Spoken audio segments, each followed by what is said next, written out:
Good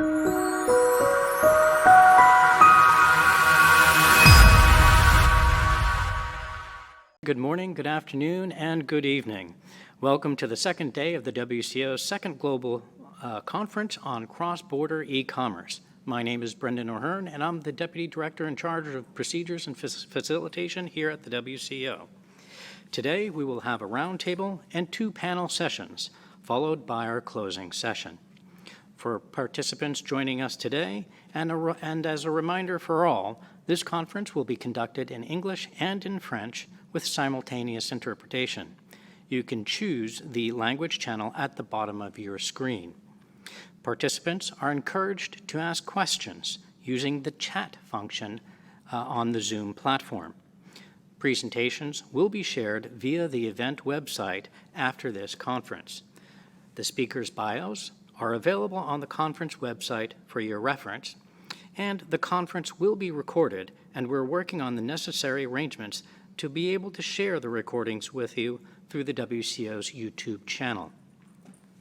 It is a great pleasure to have the Chairperson of the WCO Council, Mr. Ahmed KHALIFA, with us today to moderate the round table in our next session.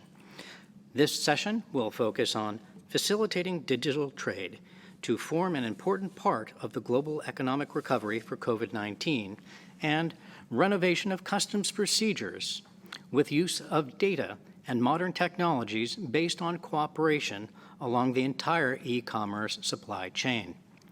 Joining the Council Chairperson at this roundtable is the Director General of the Global Express Association, the Deputy Director General of the World Trade Organization, and the Director of Operations at the Universal Postal Union. It is a high-level roundtable for sure. So with that, Council Chair, I turn it over to you.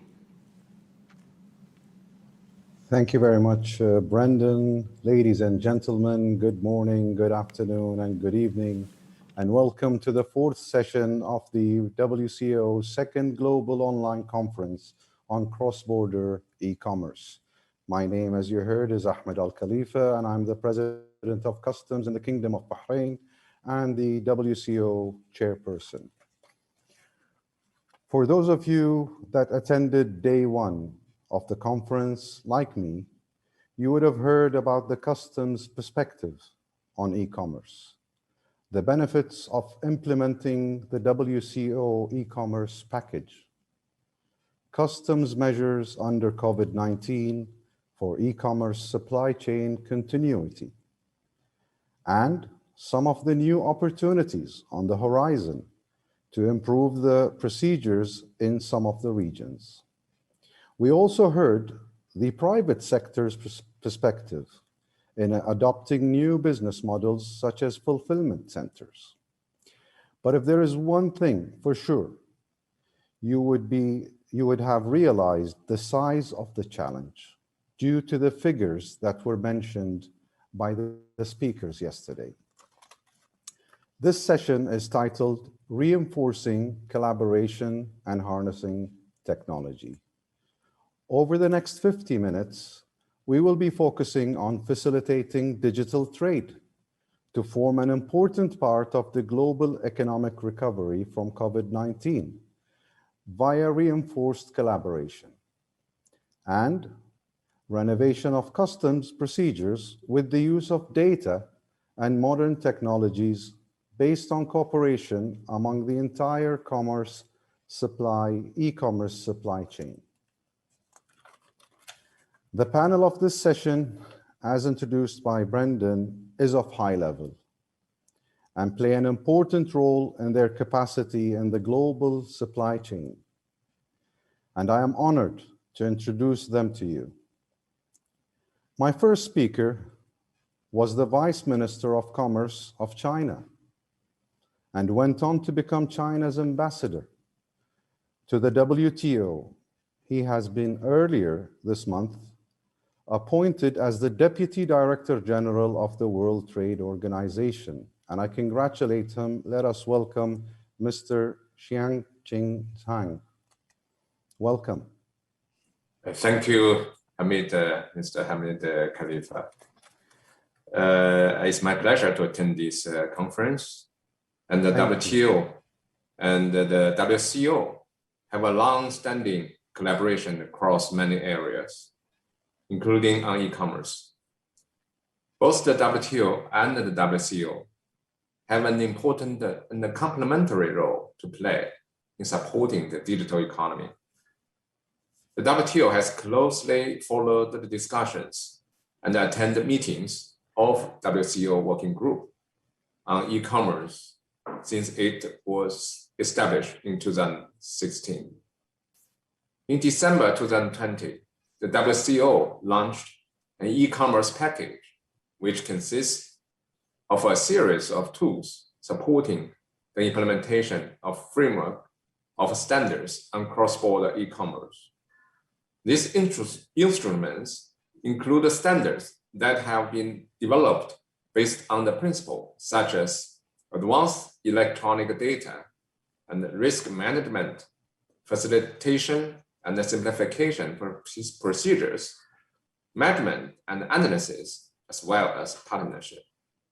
Those principles are related to provisions in the WTO agreement on trade facilitation and appear to be highly related to today's panel session, reinforcing collaboration and harnessing technology.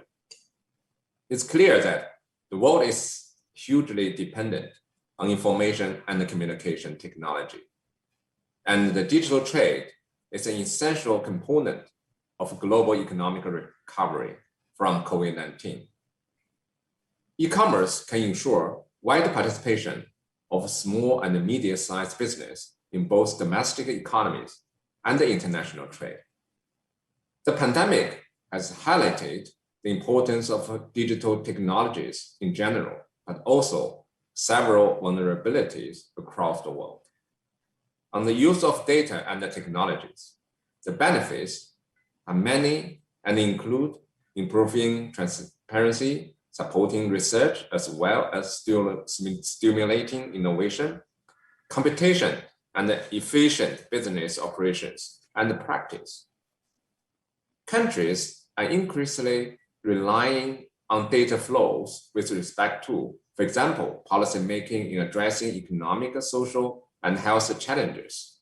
This has raised the course on the need of data governance at the global level. The resulting experience and the lessons from the pandemic are relevant to various goal discussions, including at the WTO.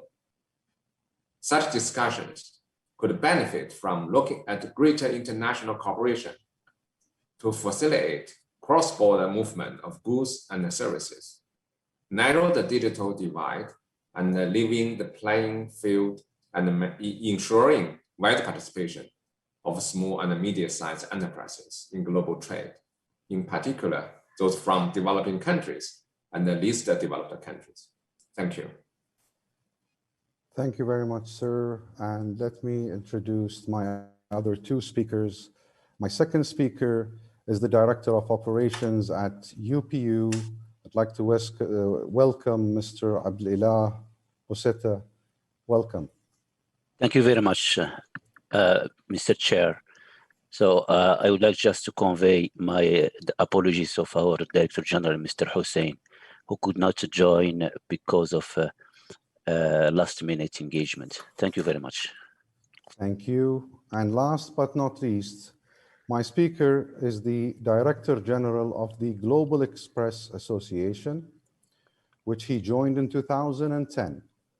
It is the global trade association of the three leading express delivery carriers, DHL, FedEx, TNT, and UPS. I'd like to welcome Mr. Carlos GRAU. Mr. Carlos, welcome. Thank you very much, Mr. Al-Khalifa, and greetings to everyone from Geneva. And if you follow at all European soccer competitions, you will understand that today this is a very happy city. Of course, congratulations, congratulations. And now, ladies and gentlemen, please allow us to start our questions for the high-level guests that we have with us today. My first question to all three speakers would be, how does facilitating digital trade and the use of data and technologies support the global economic recovery from COVID-19? Does it ensure wider participation of small economies in global trade by lowering the entry barriers existing both in business practices and in regulatory requirements? And I'd like to hear the opinion of Mr. Zhang, if he can tell us about the WTO perspective on this question. Thank you, Hamid. Actually, I have touched upon a little bit the reply to this question. So I reserve the time for the two panelists. Thank you. Sure, thank you. Then we'll move along to Mr. Abdelilah BOUSSETTA. Thank you very much.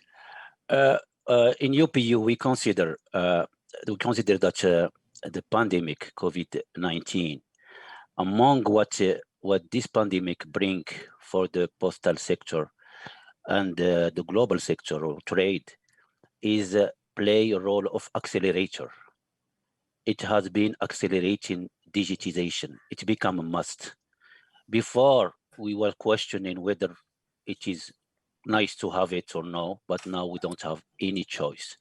So in UPU, considering this principle, we consider that the global shift to digital operations accelerated by COVID is irreversible. Digitization, the interaction between post, carrier, and customs has accelerated during these pandemic times. We have promoted the use of data between carriers, postal operators, and customs for seamless and paperless e-commerce supply chain. Even in times of crisis, the UPU focus has been to work with the post to keep the mail moving and the global postal supply chain going. We have never ceased to deliver on our vision of one global postal network. The growth of e-commerce during the pandemic has opened a new opportunity to ensure the broader participation of small economies in global trade.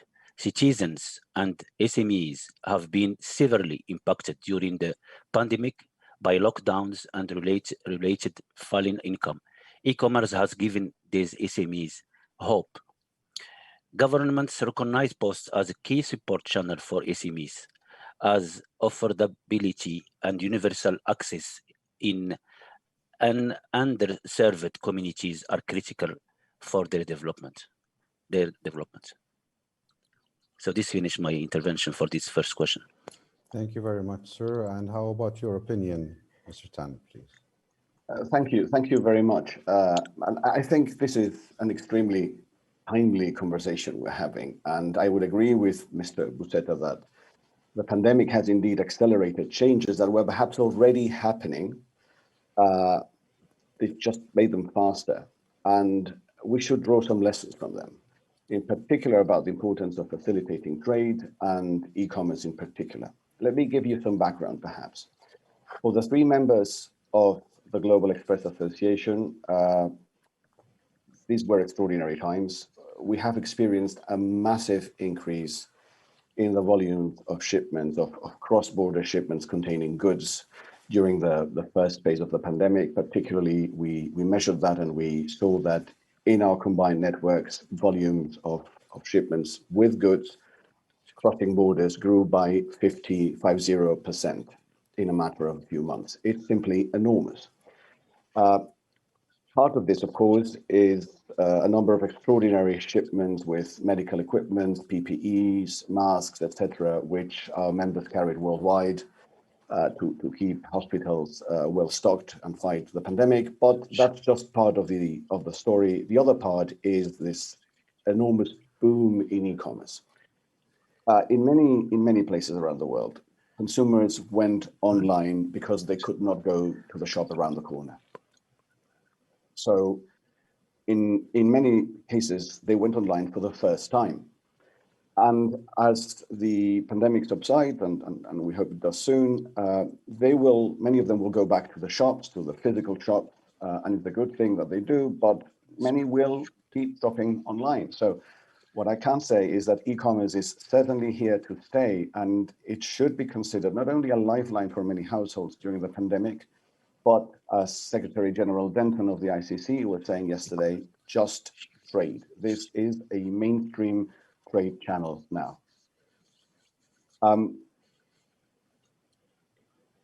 During the pandemic, we've seen many customs authorities resort to new facilitation methods, essentially methods that reduced physical contact, going paperless, going electronic. And one message to you all is, you've seen this work, so make those changes permanent. Don't go back to the previous systems.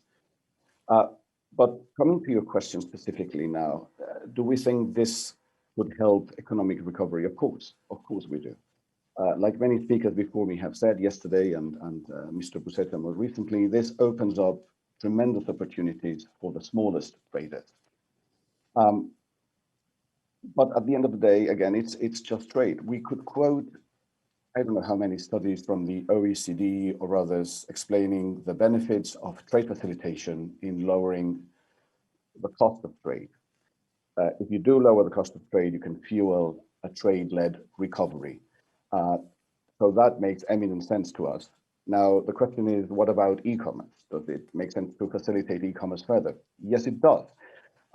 Does this mean that we should focus on policies that focus on online transactions only? Well, perhaps not. We think that e-commerce generates, for the most part, low-value shipments, and focusing on low-value shipments and simplifying the rules for low-value shipments would be one sure bet and one good way to go. We have some proposals in this respect, but we can cover this later in the conversation. I'll stop here for now. Thank you. Thank you very much. So we do all agree that the importance of digital trade that will help facilitate the trade. Now, could the mandatory exchange of data and the use of technologies to meet customs and regulatory requirements ensure a level playing field for the entire e-commerce supply chain? Who should bear the cost to introduce such infrastructure? And how can we realize cost-effective benefits for all e-commerce players by achieving a win-win situation when the use of data and technologies? So this time I'd like to start with Mr. Abdelilah. BOUSSETTA, please. Thank you very much. So I will first remind that the UPU is already a network of almost 700,000 postal access points connecting 95% of the world global citizens. Additionally, the UPU is focused on ensuring a genuinely universal and inclusive network for all its members. The mandatory exchange of data to meet customs and regulatory requirements will require more integrated collaboration across the e-commerce supply chain player, and hence a more interconnected playing field. Adequate monetary support remains crucial for many postal operators to achieve the necessary level of technology advancement. To this effect, the UPU has facilitated a large number of capacity building activities. These were focused on the exchange of data and the use of technologies involving the participation of over 800 members.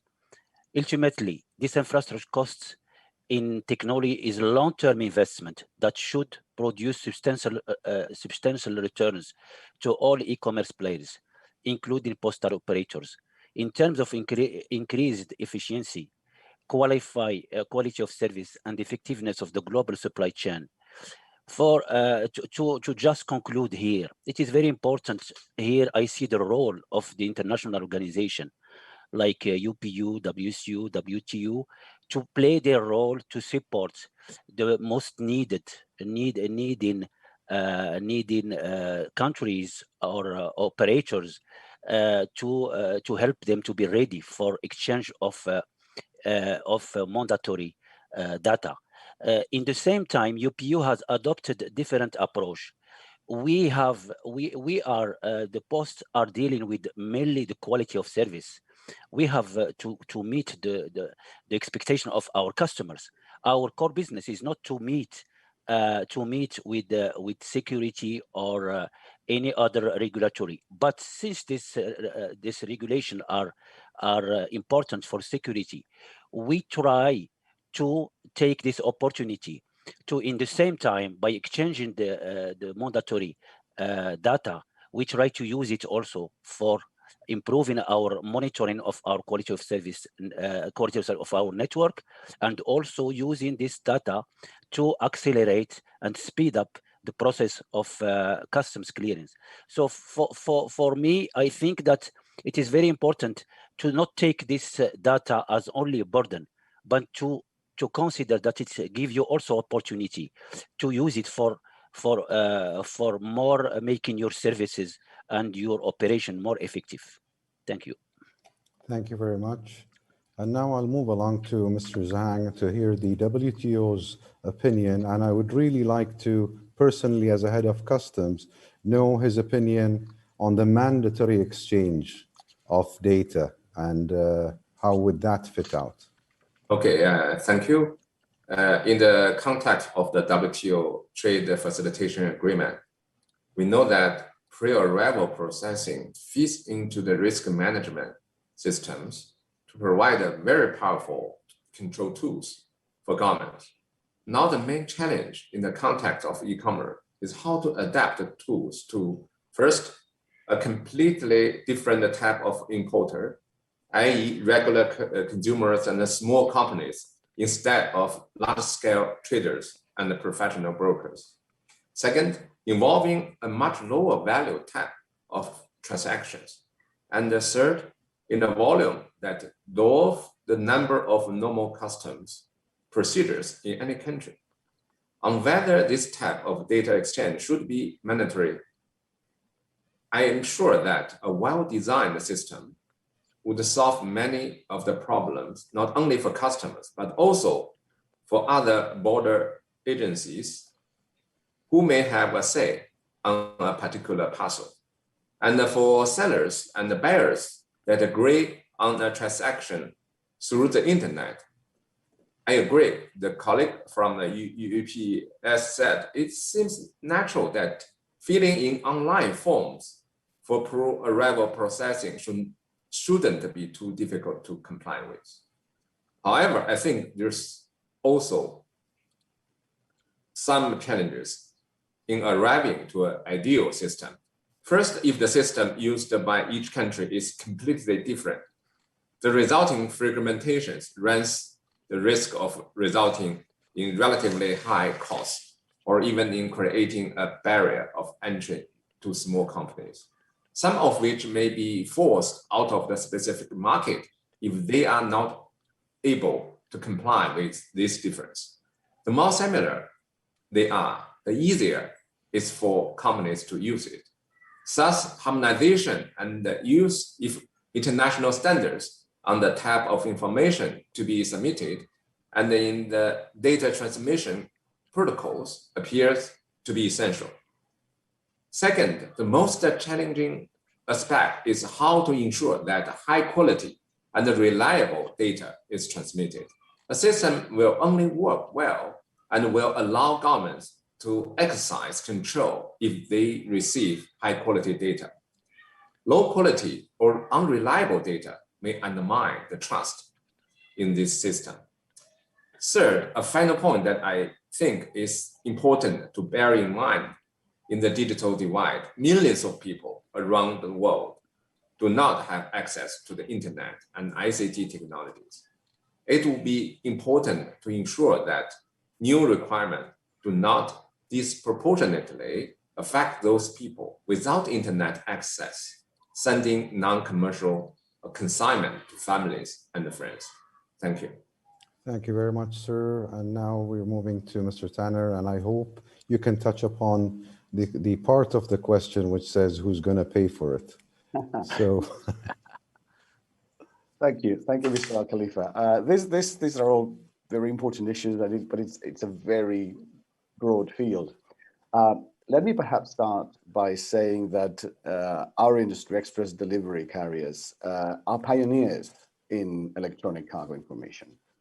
We have a physical flow of goods, but also an electronic flow of data that accompanies the goods. And we are in a position to transmit advanced electronic cargo information on our shipments with information that we have. to border authorities before the goods arrive. Now, one of the issues is, as you said, there are tremendous challenges remain here.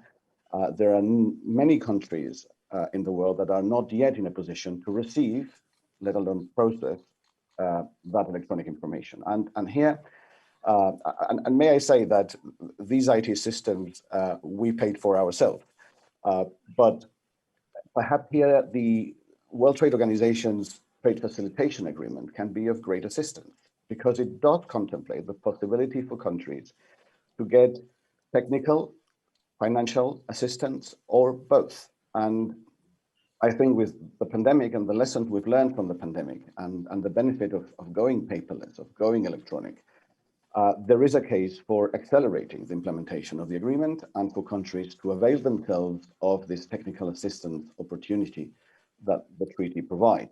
So that would be my first answer. And then on the issue of data from broader participants in the supply chain, until not many decades ago, the first contact you had with the goods when they were physically arriving at the border, when the shipper brought them to you by land or by sea. This has changed radically now, and there are opportunities to gather data from other players in the supply chain. And yesterday we heard about some pilots that are being conducted. Here's a few thoughts about that. I think it makes eminent sense to explore that, to see what data are adequate and for what purpose, rather than just asking for tons of data. What data is adequate, for what purpose, who has that data, who is best positioned to give that data, and that might be actors that are not traditional actors in the customs world. Who has to see that data? When does it have to be communicated? These are all things that point to important policy changes. And these policy changes are, as I said, definitely worth exploring, but in cooperation with the private sector. I would almost say in co-creation with the private sector. We've had very good examples of co-creation out there, like the United States ACAS model, which was specifically for security purposes, but it has shown what great results deep cooperation between the public and the private sector can yield. So this would be my second answer. And echoing what you said, one very important element also here is to ensure the interoperability of the IT systems that will convey this information. So that we make sure that we're not falling into a technology trap. Thank you very much. And now let us move to individual questions for each one of you. So I'll start with Mr. ZHANG for his question, and I what would be the role of e-commerce itself and its stakeholders to support the continuity of international trade, including essential goods globally? What could be the obstacles to support e-commerce trade? And how will the WTO's trade facilitation agreement and current discussions on e-commerce in the WTO support such a new trade model? Thank you. The role of e-commerce. Actually, e-commerce has the potential to provide big and small business with the tools to reach a broader network of buyers and suppliers, expand their business internationally, and participate in global value chains. WTO members recognize this potential, but many have also raised concern regarding the existing digital divide and their ability to harness the potential. The COVID-19 pandemic has been a catalyst that greatly accelerated the adoption of technologies and provided a strong push to e-commerce. So we need to make sure that customers and all border agencies are properly equipped to deal with this. Facilitating and simplifying border procedures is considered an important element of the e-commerce discussions, especially for small business, for which administrative and at the border barriers can be a big obstacle to trade than tariff. The challenges faced by custom in terms of the considerable increase in the volume of low-value consignments has many parallels with the measure in the TFA, the Trade Facilitation Agreement, and many of the solutions being proposed in the WCO e-commerce package have direct links to these provisions in the TFA. Despite the potential of the TFA to assist members in dealing with the challenge of increased volume of low-value shipment, implementation by developing countries of the TFA provisions is currently at 7.2% and 36.8% for IODCs. And the degree of implementation as of today is considerably worse for the three main trade facilitation measures. Pre-arrival processing, 37% implementation by LDCs. Risk management, 22% by LDCs.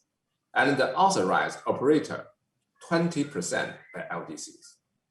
Some of the challenges that the COVID-19 pandemic has brought to the fore as requiring urgent solution could be addressed through the continued implementation of the Trade Facilitation Agreement, which has several provisions that promote the adoption of improved export, import, and transit procedures. In this regard, some members have raised the question of whether the implementation of the TFA commitment should actually be brought forward.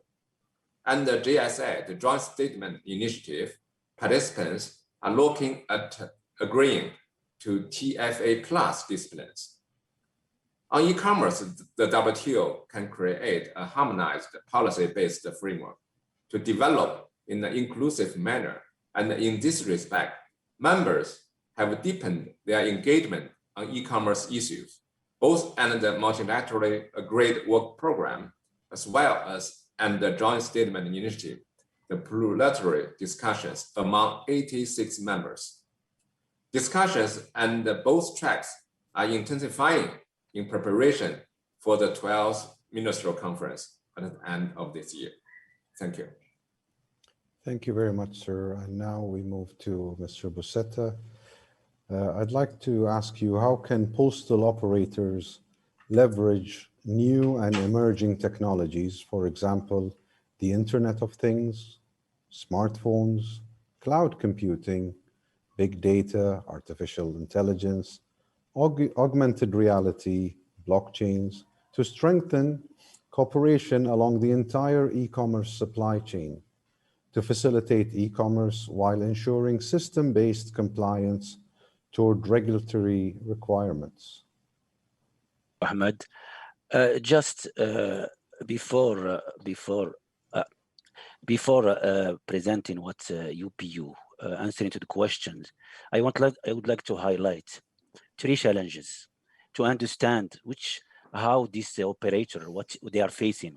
And you know that our operator, like the countries, we have very advanced operators, and we have also developing operators, and they are the majority, about more than 160. So our challenge, the first thing is to capture the data as early as possible. This is one big challenge.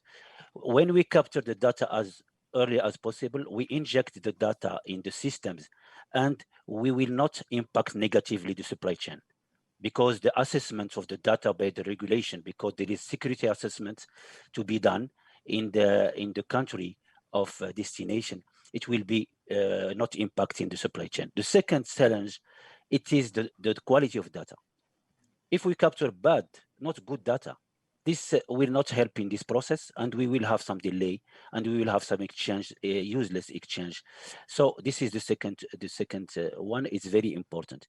The third one, the post, there are different structure. It's not like the big express companies, which are one network. We are a network of networks. We have many posts. We have to connect them between each other, and we have to connect with customs, with airlines. So when we say connecting, interconnecting, say a different network, it means defining common language. and the common language is standard. So this is the three challenges we have to really overcome, that our postal operator be ready for exchanging the data. So now I come to your questions, how we leverage. So now the only one way we consider in UPU is really to bring the technical assistance to assist our developing DUs. In this case, UPU has used the expertise of its Postal Technology Center. BPU has Postal Technology Center to develop applications that help postal operators meet data exchange requirements and leverage opportunities related to the use of emerging technology. The Postal Technology Center of UPU, UPU's postal network, postnet which interconnects, there is postnet which interconnects the postal operator members and their supply chain partner into seamless data exchange platform, offering a range of innovative IT tools to digitize the operational process of the postal supply chain. In particular, the UPU Postal Big Data Platform offers the opportunity to perform data analysis and monitor flows in real time. Additionally, cloud computing is a core offering of the UPU, allowing postal operators to delegate the management of their IT infrastructure and save on the cost of ownership related to the development of new technologies. This part regarding the cloud computing is very important, mainly for our least developed operator, which need a UPU to manage for them the infrastructure. The rollout of the UPU Advanced Electronic Data mobile app for smartphone was instrumental in the rapid adoption of customs declaration data capture by postal operator.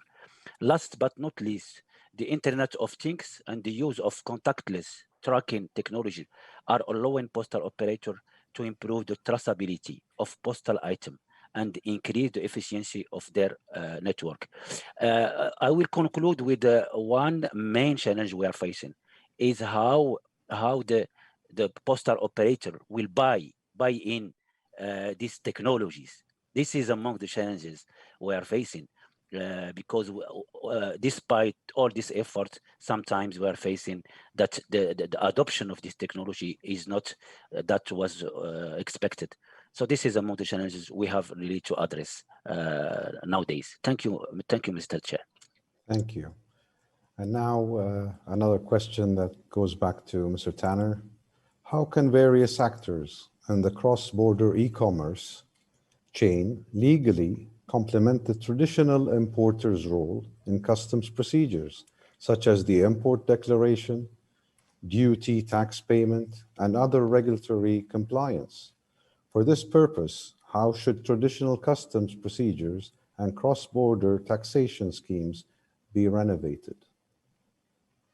Thank you. It's also a very pertinent question, some of which I've answered in my previous intervention, so perhaps let me focus on the revenue collection part, which is extremely important to people listening into this broadcast.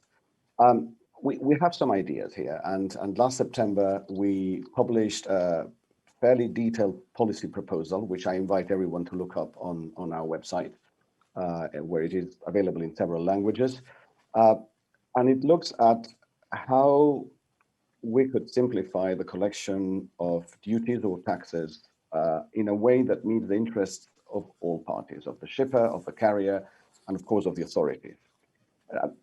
This conference is about cross-border e-commerce. And as I said earlier, cross-border e-commerce typically generates low-value shipments. If you look at statistics published recently by the OECD, these shipments are typically below a few $100s in value. And the revenue you collect individually per shipment is also relatively low, but collectively it is important.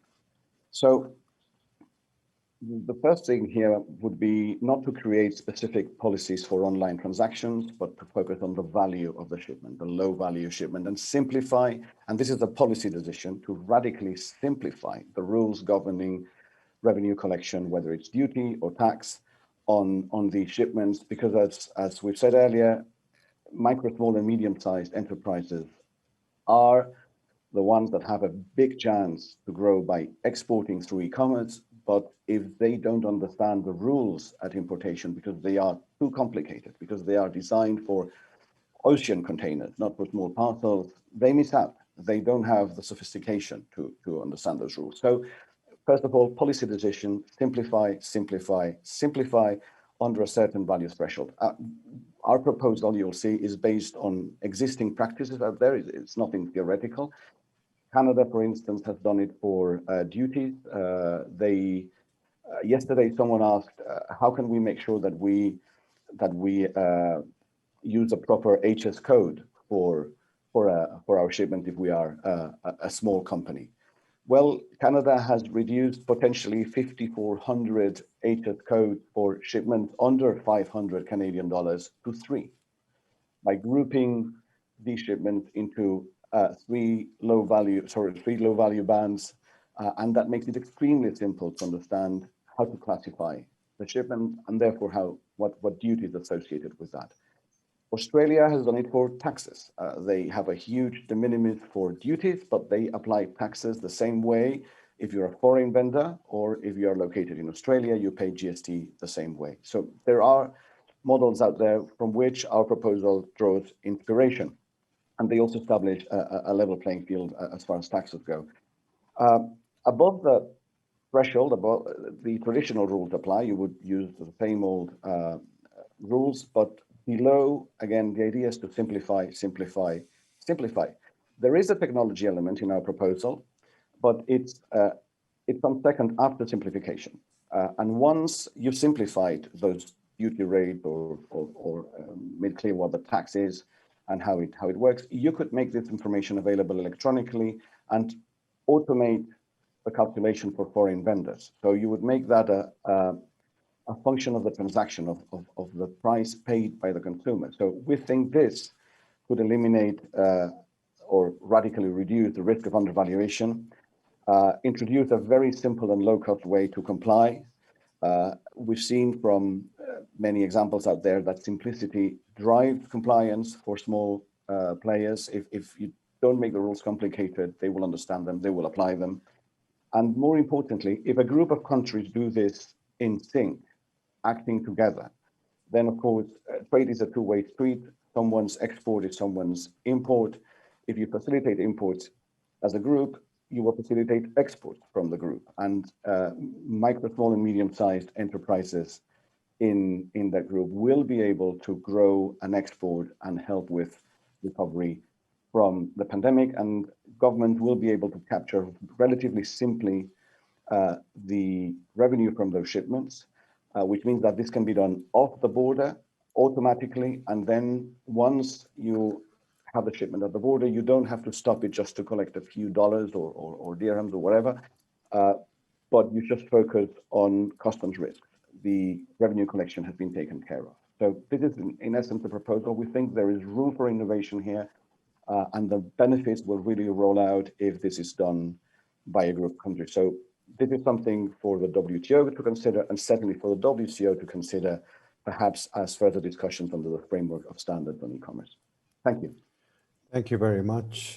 Gentlemen, I think from what I've heard from the three of you, you have agreed on the importance of the future of digital platform. You also agreed on the importance of high quality data for this to work out. And surely you all agree on the simplification of processes with us at Customs for e-commerce to move ahead. Now, my opinion is the supply chain is measured as a chain or any chain by the weakest link. So with the numbers that I heard from the WTO, with 37% of application of pre-arrival processes and only 22 with risk management, I think I'm of the opinion that something needs to accelerate here. And you've mentioned that during your talk, that hopefully with the TFA plus, there might be a push for members to go ahead and try to speed up the process. But if each one of us, and I've been in this position for many times, where we come up and think of developing our national system. It seems that it will not work unless we attempt an international platform to solve this challenge. The Global Express Association are well experienced in the gathering of the information, collecting the fees, and moving the goods across the border. What comes to my mind, and we didn't cover this, and I will take it from one of the participants' questions, is the data privacy issue. And I believe the legal side and the data privacy is something of importance to move ahead, because in different regions we find that there are laws about data privacy. My question is back to you, Mr. Zhang, as WTO, and since there's an upcoming ministerial meeting at the end of the year, how do you see the issue of data privacy, and how can we bridge the digital divide in this matter? What are you doing in the WTO? Okay, thank you, Ahmed, for your question. It's an important issue now is under discussion in the WTO about the data flows.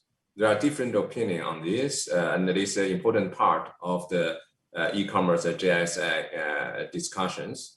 And different members have different opinion on that. Someone asking for the free data flow.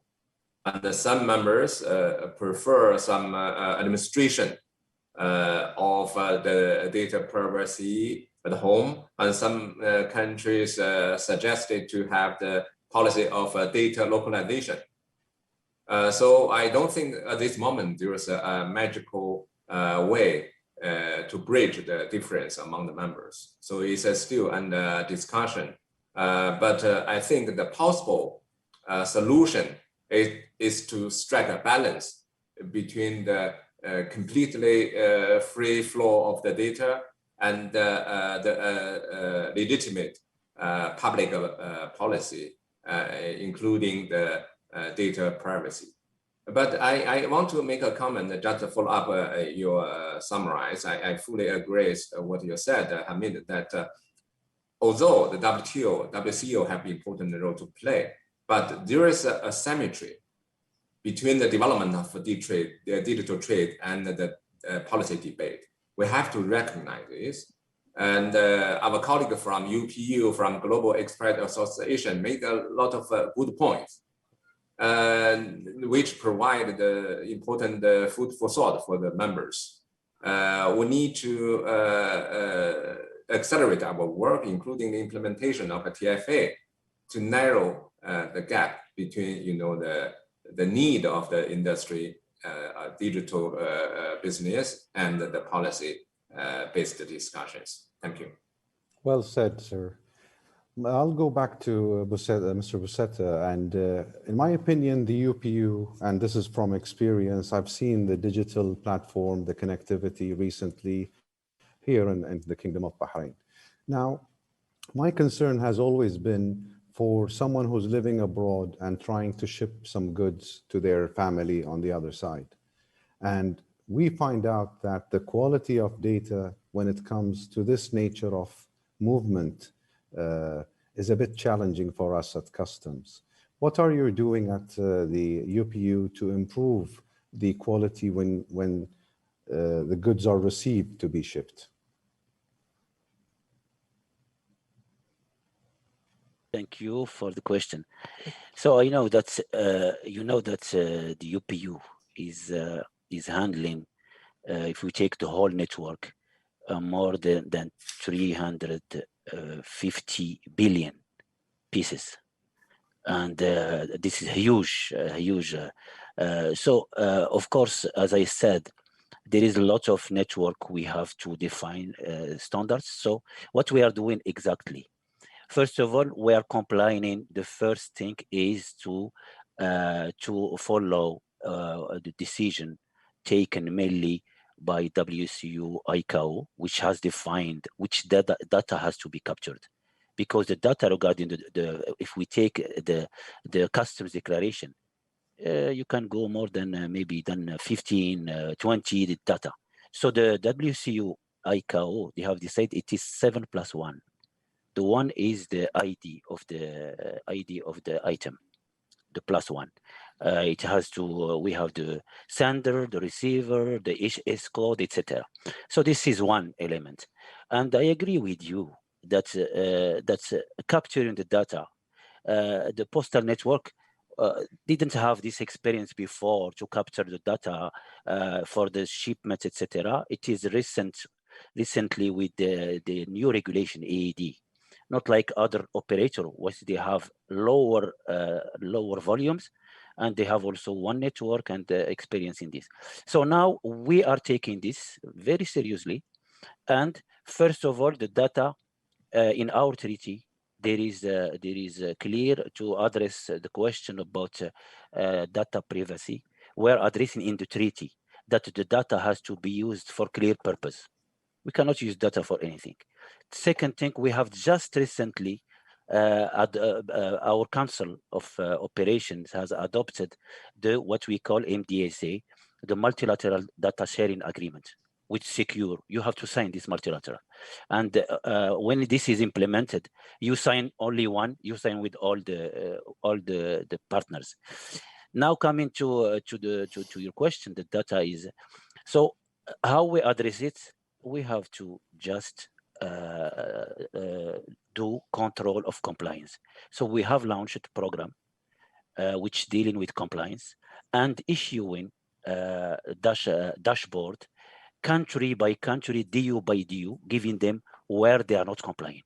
And following this, we believe only in this, and we have 140 DUs participate now to this compliance program.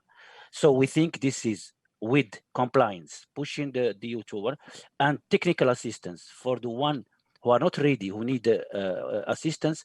By doing the both, we will be able in the coming to improve, let's say coming months, coming years, to improve the data compliance. Thank you very much. Gentlemen, they always say that when the conversation is enjoyable, the time will fly by. And I invite you to look at your watches. We have concluded this session.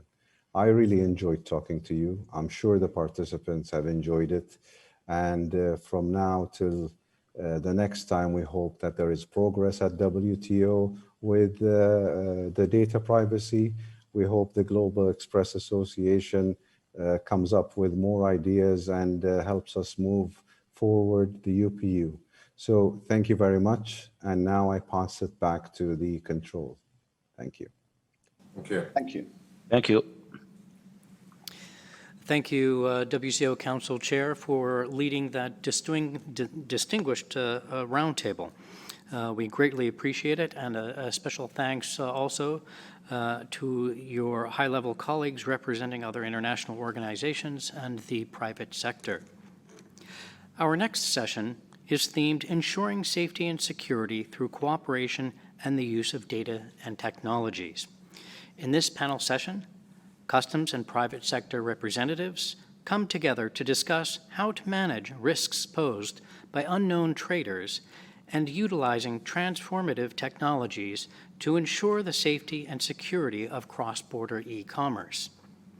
I am pleased to invite the WCO Director of Compliance and Facilitation, Mr. Pranab Kumar Das, to make some remarks and to moderate the panel session.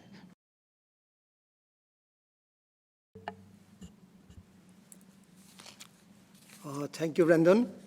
Good morning, good afternoon, good evening.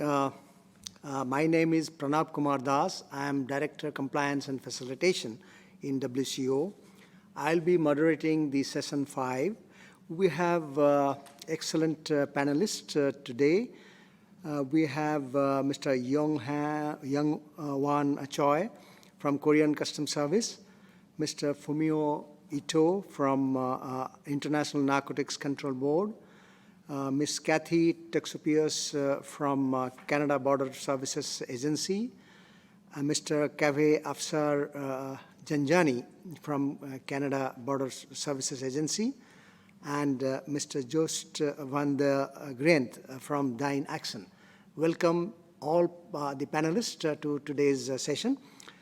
Before the beginning of this session, I would like to give a little backdrop of and the background to the entire session. I would like to start the session of the conference by outlining what the WCO tools recommend in terms of cooperation and use of data and technologies. I would like to discuss with you the importance of transformative technologies for ensuring the safety and security of cross-border e-commerce. As we have heard in the previous session, the WCO e-commerce framework of standards is based on 8 key principles. 4 of these principles are relevant to this session today. These are principles of advanced electronic data and risk management, safety and security, partnership, and the principle of leveraging transformative technologies. Among the 15 standards of the framework, 6 are of particular relevance to the theme of our session. I'll just briefly delve into these standards, what they recommend. Along with the enormous opportunities cross-border e-commerce presents, a number of challenges to customs and all the stakeholders. These challenges stem from ever-growing e-commerce volumes and the need to manage safety and security risks, especially risks posed by the unknown traders. And this comes along with the need to ensure rapid release and clearance and to guarantee efficient revenue collection and accurate trade statistics. The key to the efficient management of cross-border e-commerce, as we know, is the use of timely and accurate information. The use of advanced electronic data for effective risk management is cross-cutting and underpins facilitation, safety and security, and revenue collection and measurement and analysis. Standard 4 of the e-commerce framework of standards prescribes that the customs should use data analytics and screening technologies in conjunction with non-intrusive inspection equipments. The cooperation between customs and all relevant agencies is particularly important for identifying and interdicting illicit and non-compliant goods moving through e-commerce channels. Now, as we know, Standard 9 prescribes that customs should work with other relevant government agencies to establish procedures for analysis and investigations of illicit cross-border e-commerce activities. Furthermore, Standard 10 recommends to governments to establish cooperation frameworks between various national agencies through electronic mechanisms such as a single window. This is in order to provide cohesive and coordinated response to safety and security risks. Standard 11 and 12 deal with public-private partnership and international cooperation. And here I would like to highlight the need of forging new partnership with emerging participants in e-commerce supply chain, particularly in dynamic different business models. Standard 15 prescribes that under a collaborative approach, customs should explore innovative technological developments. The technical specifications to the framework of standards provide guidance for the implementation of the respective standards and outline the role of WCO in this regard. By way of example, for Standard 15, the specifications encourage WCO and other international organizations to continue working together and engaging in regular discussions with the private sector and industry to exchange information on emerging solutions in e-commerce environment. The e-commerce compendium supports WCO members with practical examples of how individual members have addressed various issues related to e-commerce. On the other hand, the set of key performance indicators are meant to monitor and evaluate the implementation of each of the 15 standards. Now, I would like to briefly touch upon the tools and instruments that are not part of the e-commerce package so far, as well as some of the WCO projects and initiatives that support members in leveraging transformative technologies. Starting with the WCO Technical Experts Group on non-intrusive inspection that discusses various matters in the NII domain, going through the WCO-sponsored standard for NII data called the Unified File Format, UFF, the guidelines for the procurement and deployment of the NII equipments, the technology conference that is held annually, and the study report on disruptive technologies that bring forward a lot of new ideas and how they are implemented, how they have been debated around the world. I come to the tools and projects in the area of data analytics. The links on the slide will lead you to the Data Analytics Practitioner's Handbook and the WCO Bakuda project that develops data analytics algorithms in open source language so that members can deploy them in their own data. In addition to that, last week, Council endorsed the capacity building framework on data analytics in customs. Also, the WCO Click platform hosts online training courses on data analytics. With this, I would like to leave you with three key takeaways from my brief introduction and background. These are related to importance of ensuring safety and security through cooperation, leveraging technology, and risk management based on data analytics. Now, with that, my presentation ends, and with that, I would like to go to our first panelist in this session. It is Mr. Younghwan Choi, Director of Research and Development, R&D, and Equipment Division of Korea Customs Service. KCS is one of the WCO members that is extremely advanced in the use of blockchain, artificial intelligence, and data analytics in the e-commerce environment. And I'm eager to learn from you, Mr. Choi. The floor is now yours, Mr. Choi. Thank you, Chair. Let me begin my presentation.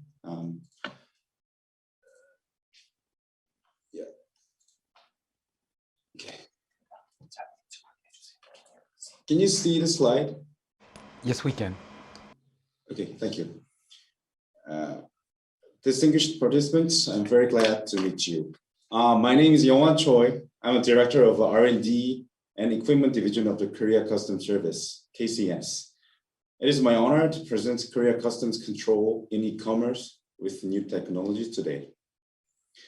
My presentation will cover these contents: e-commerce overview and innovation, blockchain, AI, big data. First of all, I'll briefly introduce how the KCS is processing cross-border e-commerce consignments.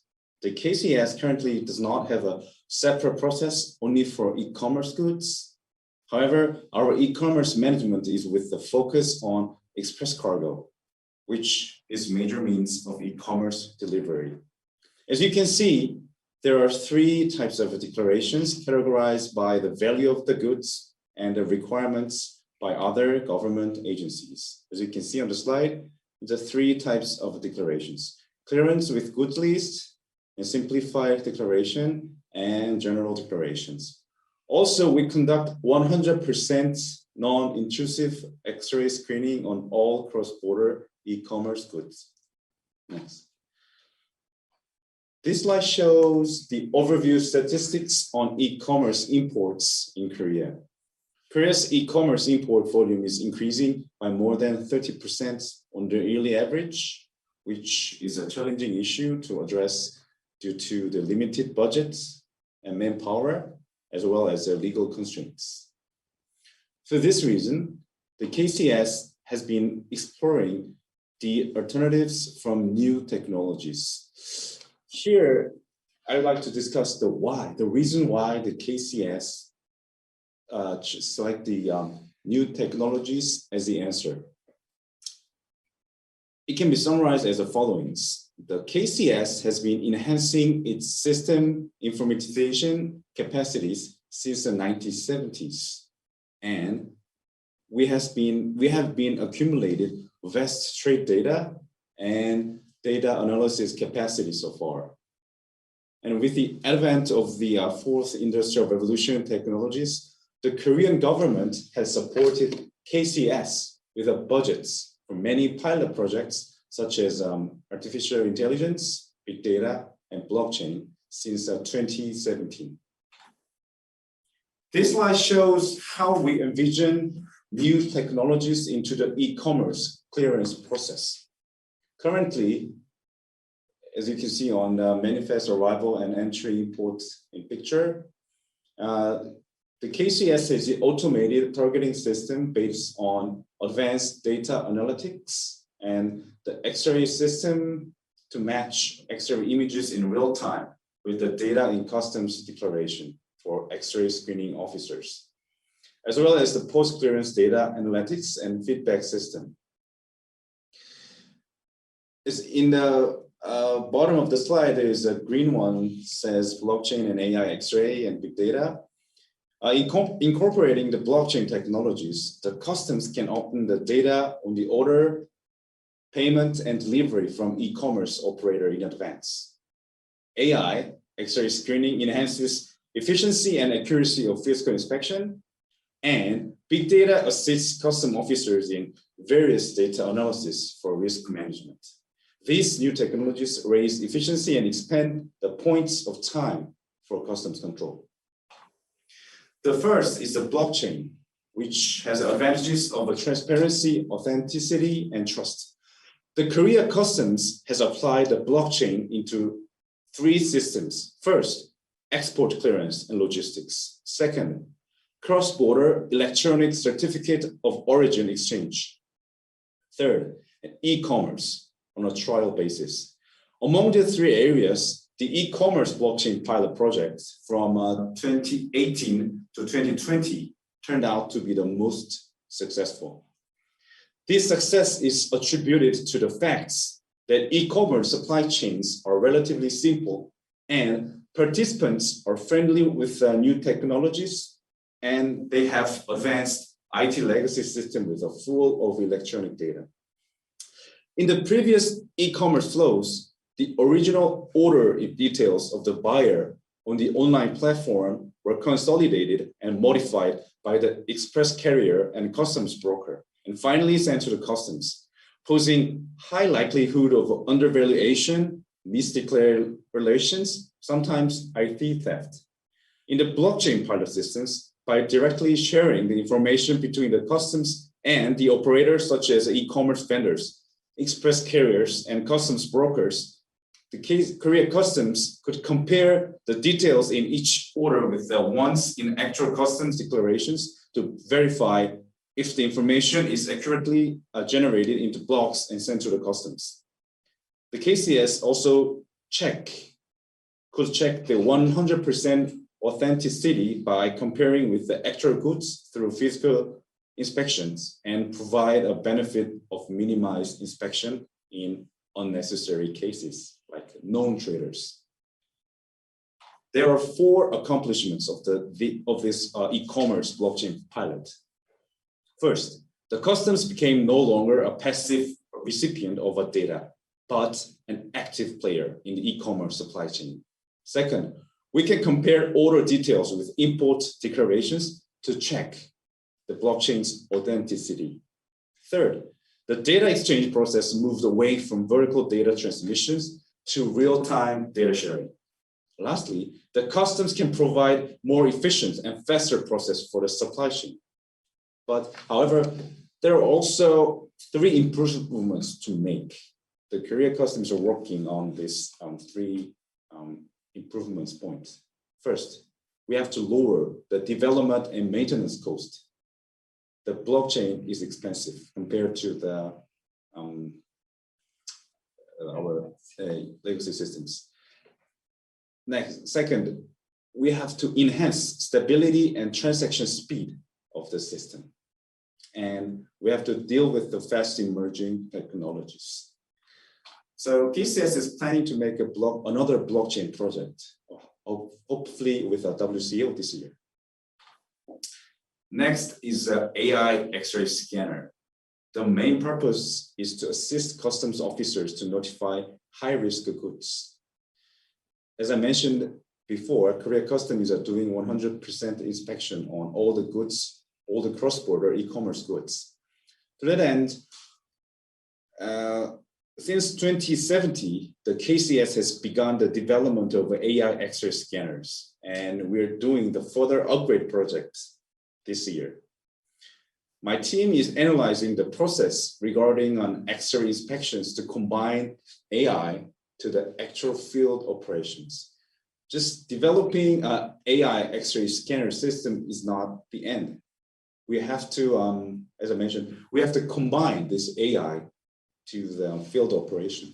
That was another bigger problem for us. I'm willing to work together with any other NII vendors like Siemens Detections or New Tech so far. So next. This slide shows the screen of the X-ray scanner. On the left side, you can see the image of a prototype version at the 2017 and 2018. On the right side is the image of the 2020 versions, which was made last year after an upgrade. You can see that the object is much clearer and the interface is more intuitive for the customs officers, which contains more information like customs declaration details. The last is the big data. I think there was some error in the slide, but you can just listen to what I'm saying now. The KCS has begun to adopt big data technologies from 2017. At the beginning phase, we do the basic research and interview all the field officers how to design the basic big data analysis process in customs. And then we did lots of proof of concepts and pilot projects model, a big data model by both inside and outside experts. Sometimes they work together to make pilot models. Since last year, we are establishing a big data platform that is an independent systems only for data analysis from the Korea Customs Unipass system. Regarding cross-border e-commerce, the KCS developed, let me introduce one interesting big data model now. KCS developed the price comparison model with a major online platform in Korea. By obtaining the latest sales and retail price trends from the platform gives the information to Korea Customs. The big data model of the KCS analyze the prices and find any sharp changes in them. Primarily, targeted goods are TVs and smartphones and coffee machines and etc., which are frequently imported via e-commerce, and sometimes it's easy to underdeclare. I would like to bring this model to your attention as a good practice to tackle underdeclaration in cross-border e-commerce based on private and public corporations. This is my conclusions for the last 4 years Korea Customs journey of new technologies. Prerequisites are data and data analysis capability, as I mentioned earlier, because all new technologies are based on data. Keys to success are technological maturity and needs from work fields. I really like to emphasize these two things. When we start 3 blockchain projects on 2018, some experts worried about technological maturity of a blockchain. If the technology is immature, it is hard to customs to find partners or participants to the systems or pilot projects. That's one of the reasons why not all 3 blockchain projects are successful. Next, second, demand from field officer is very important, but easily neglected key to the successful introductions of new technologies. To Korea Customs experience, ICT division or executive levels tend to boldly introduce new technologies into customs administrations. But if field officers, for example, like who use the X-ray, AI X-ray machine in the real field. If they do not, they are not willing to use these new technologies, and these technologies cannot be improved or perform an expected role in the field. So Korea Customs have concluded that the answer for the new technologies are always in the field with the field officers. So that's all for today. And thanks for listening. Thank you, Mr. Choi, for this informative presentation on the use of blockchain project, AI X-ray scanner, and big data analysis technology with the cooperation with all stakeholders.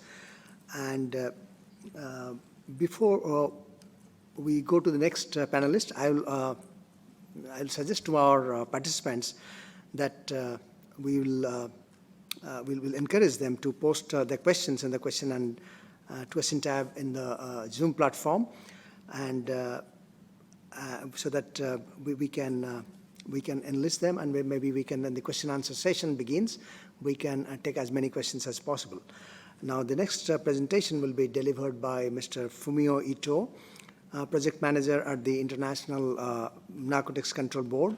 The WCO enjoys an excellent cooperation with INCB, and I thank Mr. Ito for joining us today to share with our audience the valuable insights on preventing drug trafficking through e-commerce supply chain and use of intelligence, data analytics, and transformative technologies in this regard.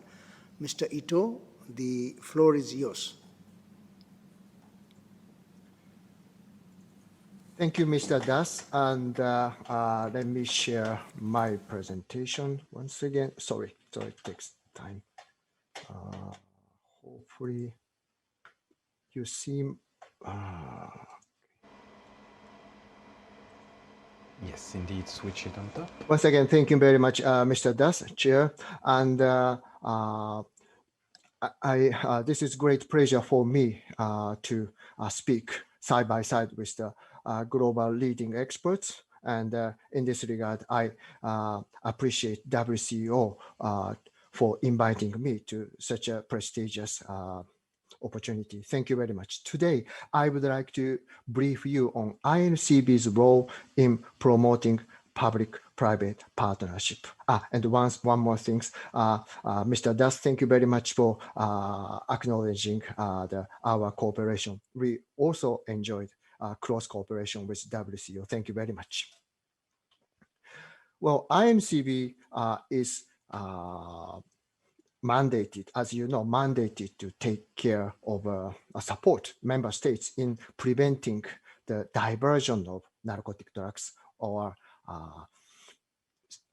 precursors under the UN drug conventions. And especially in the context of precursors control, INCB accumulated the experience in dealing with problems of non-scheduled substances.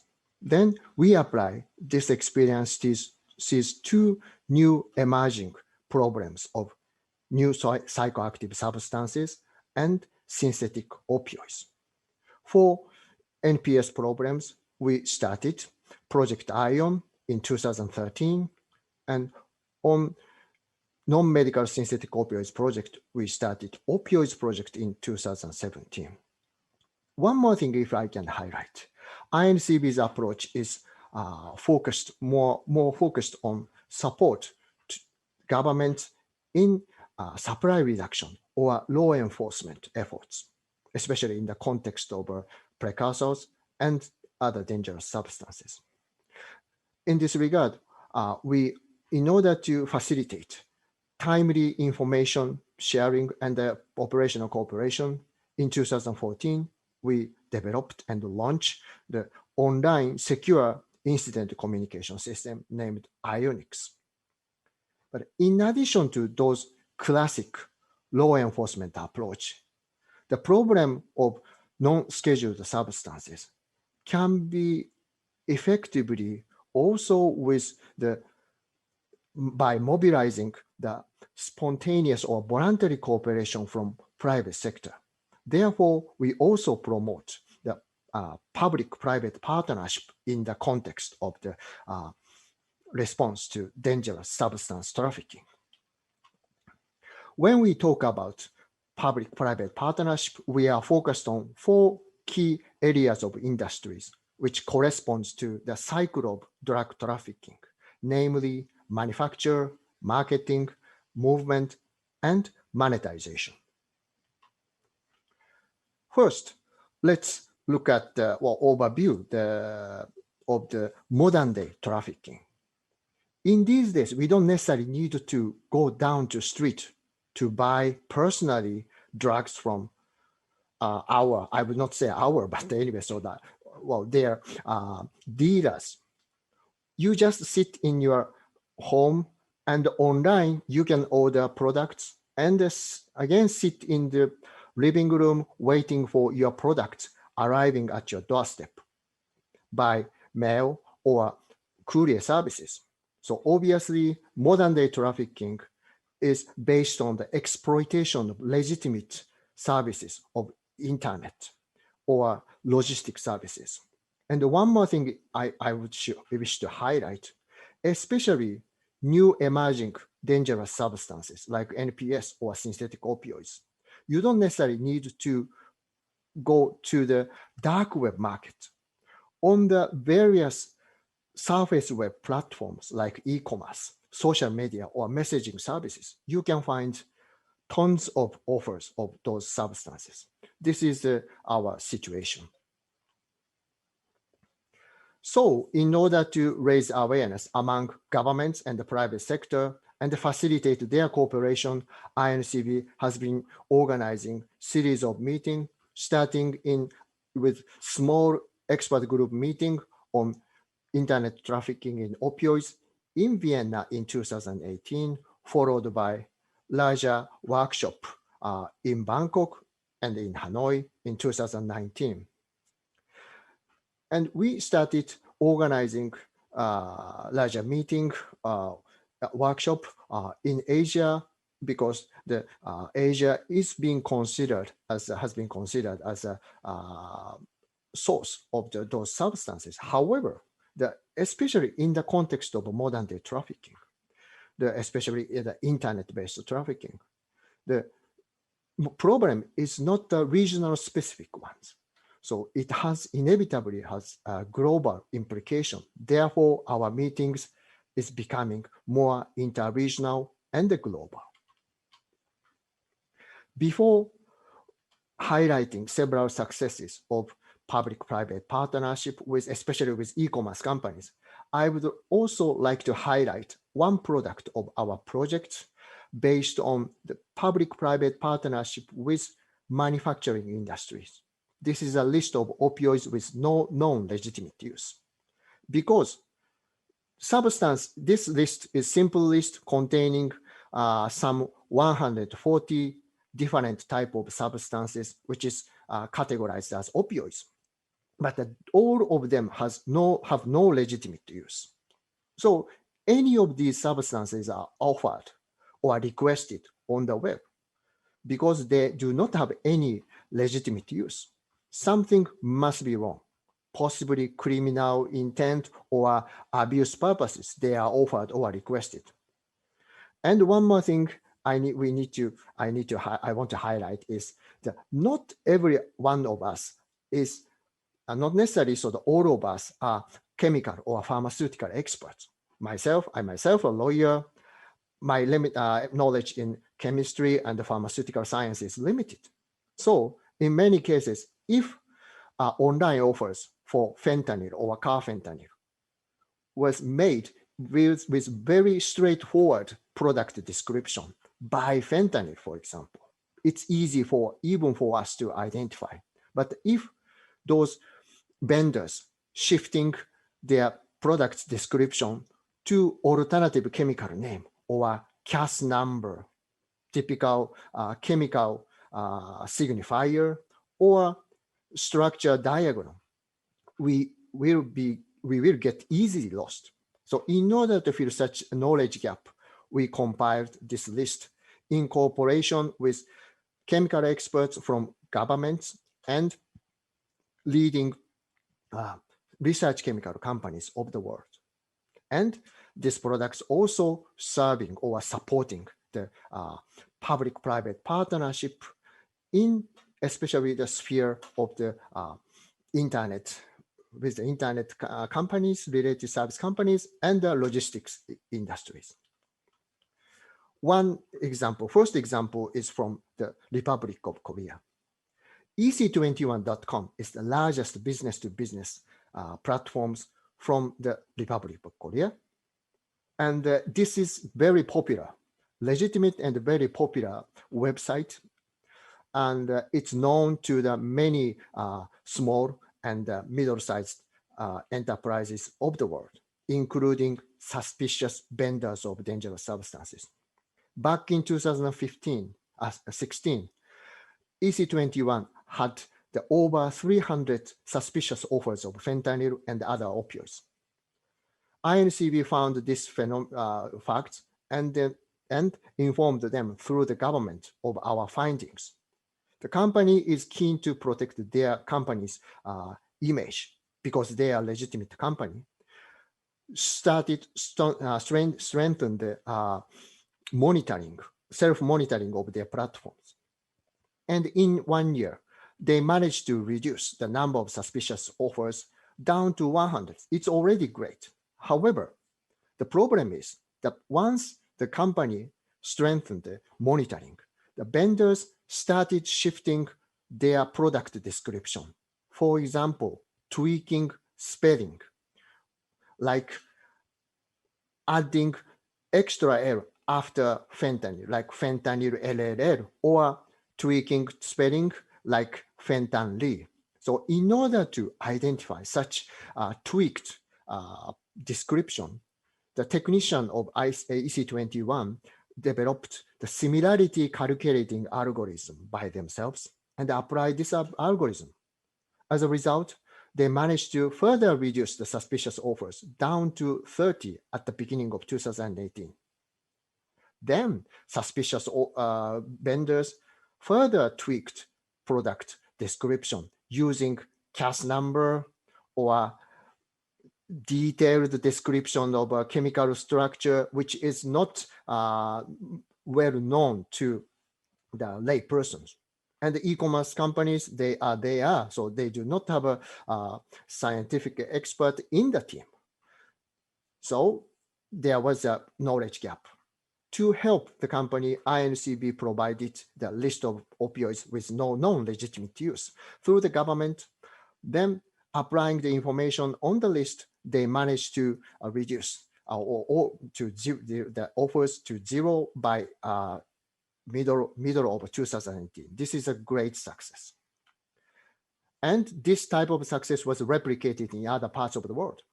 India, major business to business and business to consumer e-commerce companies in India were also concerned about misuse. And inspired by success of EC21, known through the INCB's meeting, they formed a kind of a group of like-minded companies to exchange information, the new trend of the dangerous substances, also technical information, including how to develop such similarity calculation algorithm, led by the country's Narcotics Control Bureau, NCB, the Drug Control Agency. As a result, they managed to significantly reduce the number of suspicious offers in a year or so. So we continue to organize expert group meeting and other meetings to further facilitate the raise awareness and facilitate the cooperation between governments and the companies. I would like to highlight one more success. It took place just a few months ago. In January, we organized expert group meeting on exploitation of e-commerce in Latin America and the Caribbean. And in the meeting, Mercado Libre, one of the largest e-commerce companies in Latin America, participated.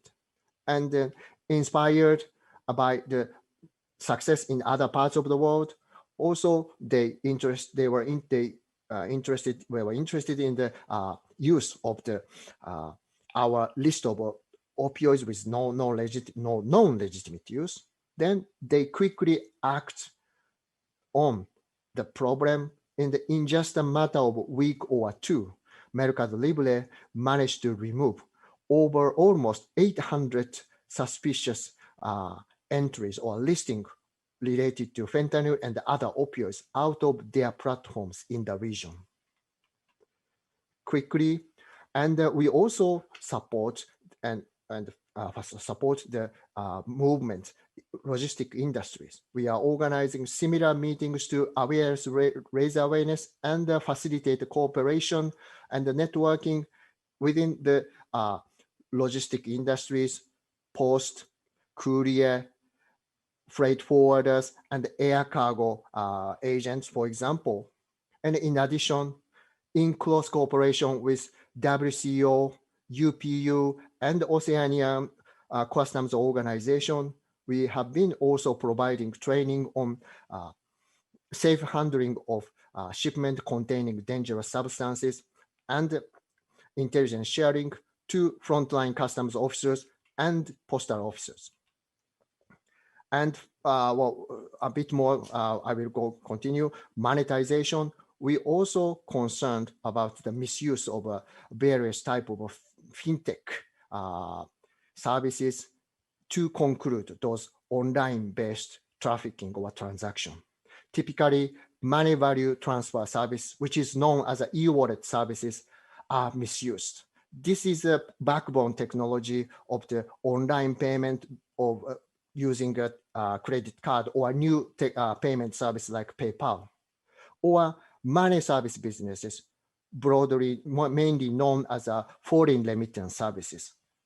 They are also frequently misused in the context of online trafficking. And the cryptocurrency, of course. Also, I would like to highlight that classic type of remittance service like Hawala or similar services also occasionally misused for these purposes.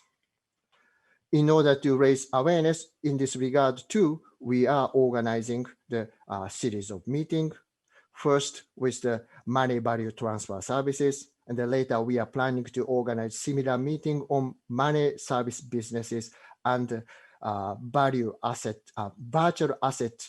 service providers, VASP, in the context of cryptocurrency misuse. I will skip this slides. And finally, I would like to present quickly or remind you of our systems for the government officers to share and analyze information related to NPS and the synthetic opioid trafficking.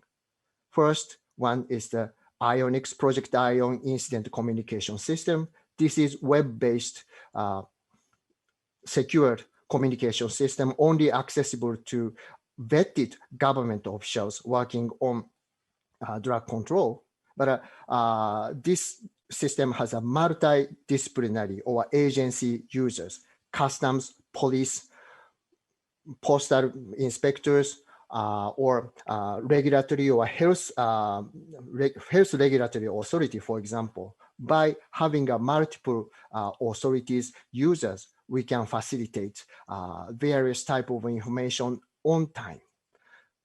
And this system, Ionix, launched in 2014, and 7 years on, it has over 30,000 cases reported, including over 150,000 pieces of intelligence.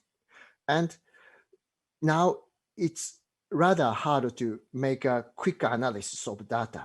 In order to help practitioners who wish to analyze the trend based on the Ionix incidents, we developed new tools, GRIDS intelligence tool, which is accessible to all the Ionix users. As you see, this is simple tools, but it can see the trends by substances or decrease and increase in timeline, routing, and the pattern of a misdeclaration or where those incidents are happening. So those analysis can be easily made for the government officials. In this way, we wish to help frontline officer, including customs officer, in effectively responding to the problem of the dangerous substance trafficking. Thank you very much. That's all from me. Thank you, Mr. Ito, for this thought-provoking presentation on the use of innovative technology to target NPS and synthetic opioids world over in public-private partnership and sharing your success stories. Now, next speakers are Ms. Kathy Texopius, Director of Commercial and Trade Innovation and Intech Division, and Mr. Kaveh Afsar Janjani, Director of Data Science of Canada Border Services Agencies. CBSA is another member that is very advanced when it comes to use of transformative technologies in the e-commerce environment. Ms. Texopius and Mr. Afsar Janjani, you have the floor. Thank you.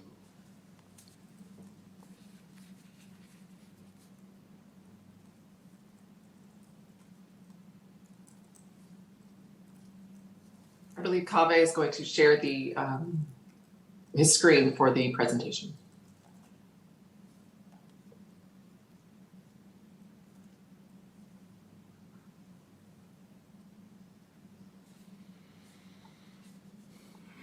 All right, so we're here today, of course, to discuss the role of AI, analytics, and technology and how we mitigate risk at the Canada Border Services Agency. So first of all, I just want to say good morning, good afternoon, good evening to everyone.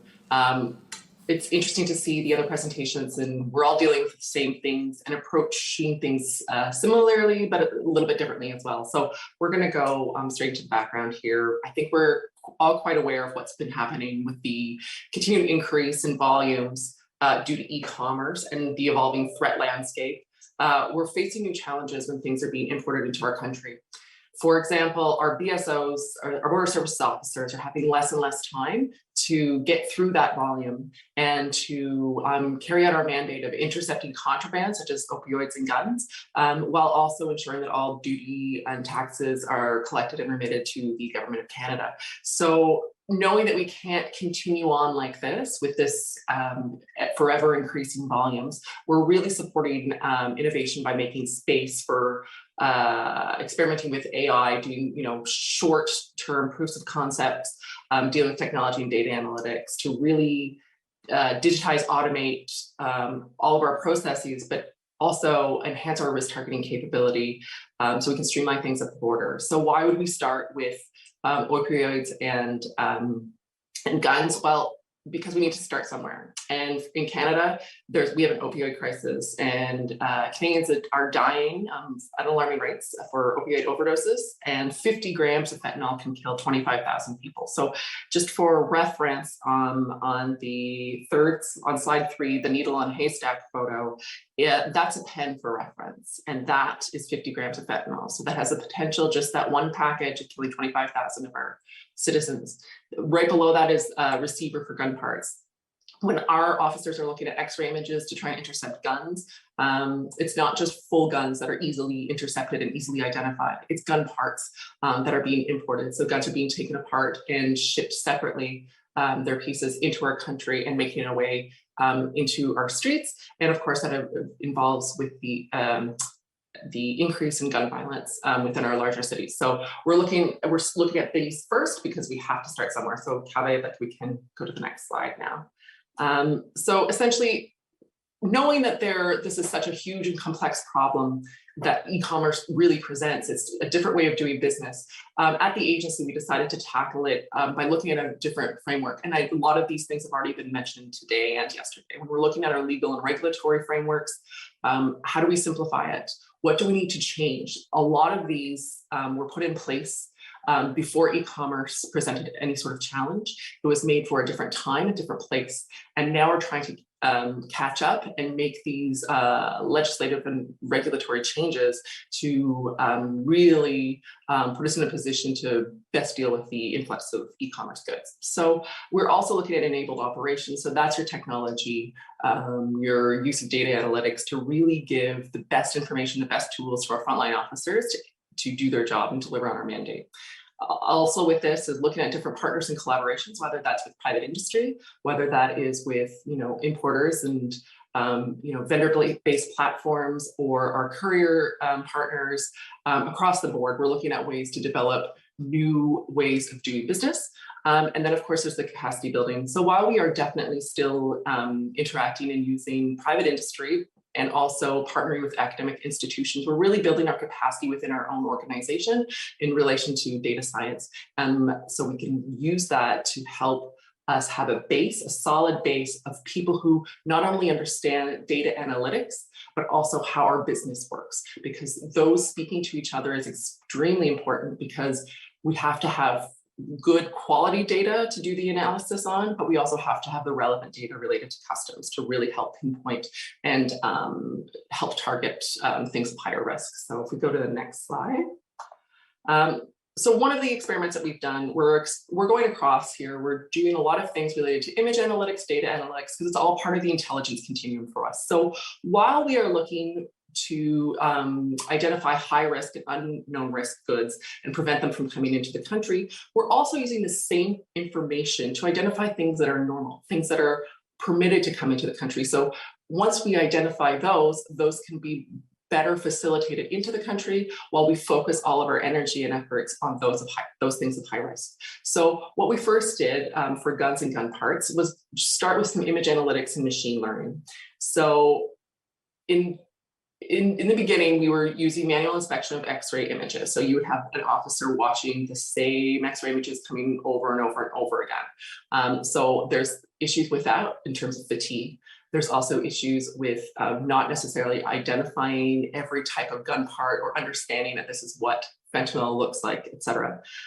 So what we did is that we trained computers to detect handguns in gun parts in X-ray images, and we yielded a 95% accuracy rate in a testing environment. And that's important to say that a testing environment, because that was made with composite images. And as our other colleagues have spoken to before, we've not tested this in the operational environment as of yet. That's what we will be doing this year.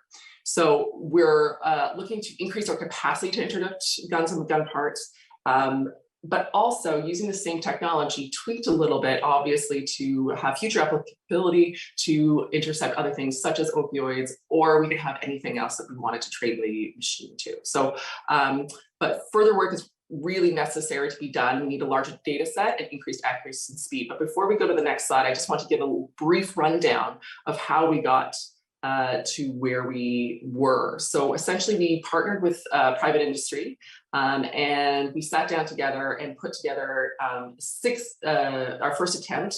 And we did our first proof of concept with a limited data set. We used about 260,000 composite images, and we trained the model and we detected guns accurately up to only 65% of the time.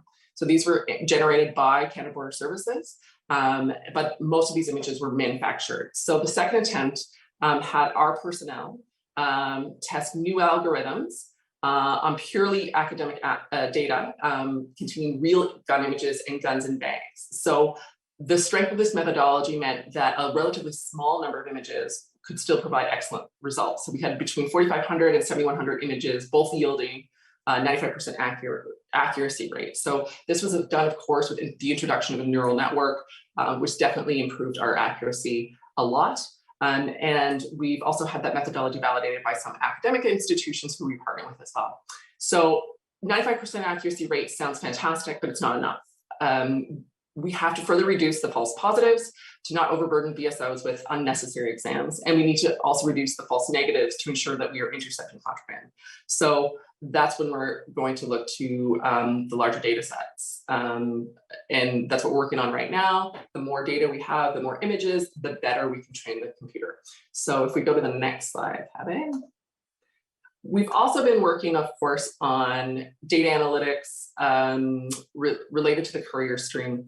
So with the influx and dramatic increase in volumes within our courier low value stream, we've really had to develop new ways of dealing with that volume. So we've really used a cloud-based mobile desktop app, which we've developed a prototype of and we're currently testing, using AI to really enhance our risk assessment through third-party information. So we've been speaking at this conference about the quality, accuracy of information provided, and that is definitely 100% necessary. The better quality, more accurate information provided to us will make it for better analysis. However, we also want to enhance that with other information, third-party information. So for example, if we know that there's a certain postal code that has some bad things coming out of it because we've intercepted things from that postal code before, and it's going to a neighborhood within Canada which has a high percentage of opioid overdose deaths, then it's one of the targets that we can apply. Obviously, they are cross-referenced with other targets, and then we produce a risk score, but it's using this supplementary information to really enhance what is provided to us from a customs perspective. We're currently focused on courier low value goods because that was the need that we saw. However, what we're looking at with this prototype, with some mobile cloud-based application, is that it's a demonstration of what could be possible across the commercial. So how did we develop this prototype? This is where it gets interesting. So I'm tasked with doing any sort of innovation and transformation within the commercial and trade streams at Canada Border Services. For these developments to be relevant, we ensured that we engage partners across the agency. Everyone has their own niche, everyone has their own expertise. So this prototype was informed by our frontline officers who live the day-to-day realities. They were involved in the design process from the very beginning, and we partnered with program experts, data scientists, and as well as IT design experts and solution architects. The projects are complex. As everyone knows, it's the application of a lot of international rules, but also domestic rules. And the collaboration and cooperation from the get-go is extremely important. That's what CAVE is here as well, because while I understand the business, the customs business, and have enough information just to be dangerous about data analytics and machine learning, CAVE is our actual expert in data analytics. So that's, but we work together all the time. We're in daily contact to really further the development of what is possible within the Canadian Border Services Agency. So these proofs of concept were funded by our own government, and as we are, the agency itself is currently focused on renewals. So it's really the way of harnessing the power of analytics, automation, and optimization to really enhance and promote compliance. So if we can go to the next slide. CAVE, if you are ready to speak to this, that would be fantastic. This is, of course, about the importance of quality and enhanced data. Sure. This really, there's a lot of obviously interest in using analytics to address challenges, but there are two components that make a big difference in success. One is the quality of the data you have, whether you have following standards, capturing what's valuable, and also have a platform where we could leverage that data for insight. So what we've been working on with Kathy and colleagues within CBSA is be able to bring standards and quality to our data, make that data not only consistent, but also really representative of the transactions and what's in a package, for example, and also have a platform where we could use machine learning operations and AI to be able to inform our VSOs as fast as possible on items they need to action on, and also identify where there is no intervention needed. So this has been a collaborative effort between obviously within the CBSA on multiple fronts, platform, algorithms, and also an IT support as well.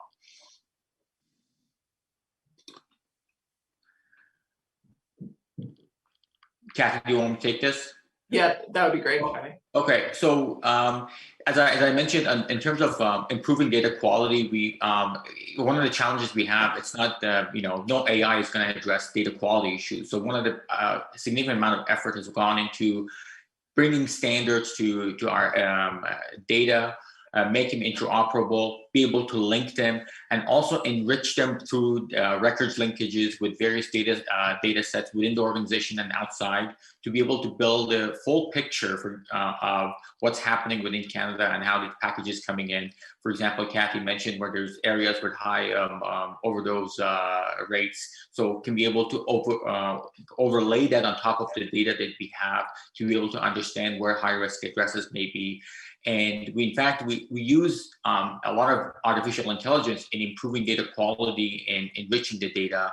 So even before we actually use it for prediction. And one of the key elements here is on building solutions with low debt, technical debt, where you're able to leverage it continuously, regardless of the mode, regardless of, of the size of the package or where it's going or where it's coming from, to be able to reuse that data pipeline to feed your artificial intelligence algorithm and get the results that you need out of it. And in this slide really shows that given the set of data quality and the enrichment process we have in place, if we were to use this process, we use this process in simulation, and we've achieved several orders of magnitude in terms of results. That's not just a marginal improvement, that's changing the game the way we think about it. So the early results are very, very promising. We hope to kind of test and operationalize this in the coming months and years, and to get more field tested data on this. But in a simulation space, we've gotten very, very encouraging results. And obviously, we're using these to various platforms, border service officers, in terms of how they need to act, how they need to analyze the data, how they could use the data to inform their actions, and in a self-service manner, using various BI solutions. Thanks so much. I'll stop there for questions and pass on to the chair. Thank you, Ms. Taxopius and Mr. Afsar Janjani, for another highly informative and insightful presentation. Because of paucity of time, I'd request my previous presenters to look at the chat and answer as many questions as possible. Possibly we don't have much of time for the question and answer session. Our last speaker is Mr. Just Van Dij Grient, co-founder and chief brand officer of a startup company called Dynaxon.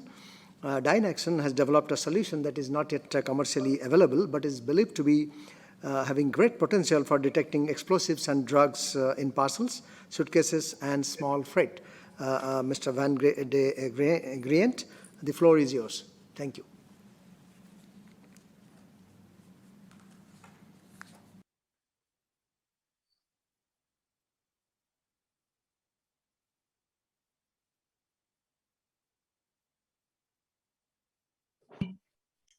Yes. Can you hear me all?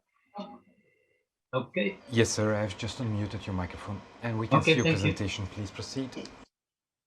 Okay. Hello. My name is Joost van der Tint. I'm one of the founders of Dynaxon, and I'm very pleased to discuss with you our disruptive and non-intrusive inspection technology for security screening.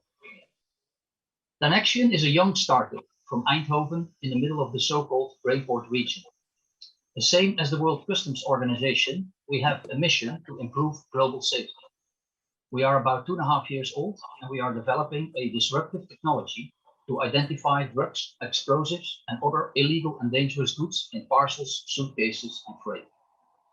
The Brainport area is an area full of high-tech companies, knowledge and research institutes, with the most patents per square kilometer of the whole world. So the area has all required type of companies for our cooperation in the full value chain.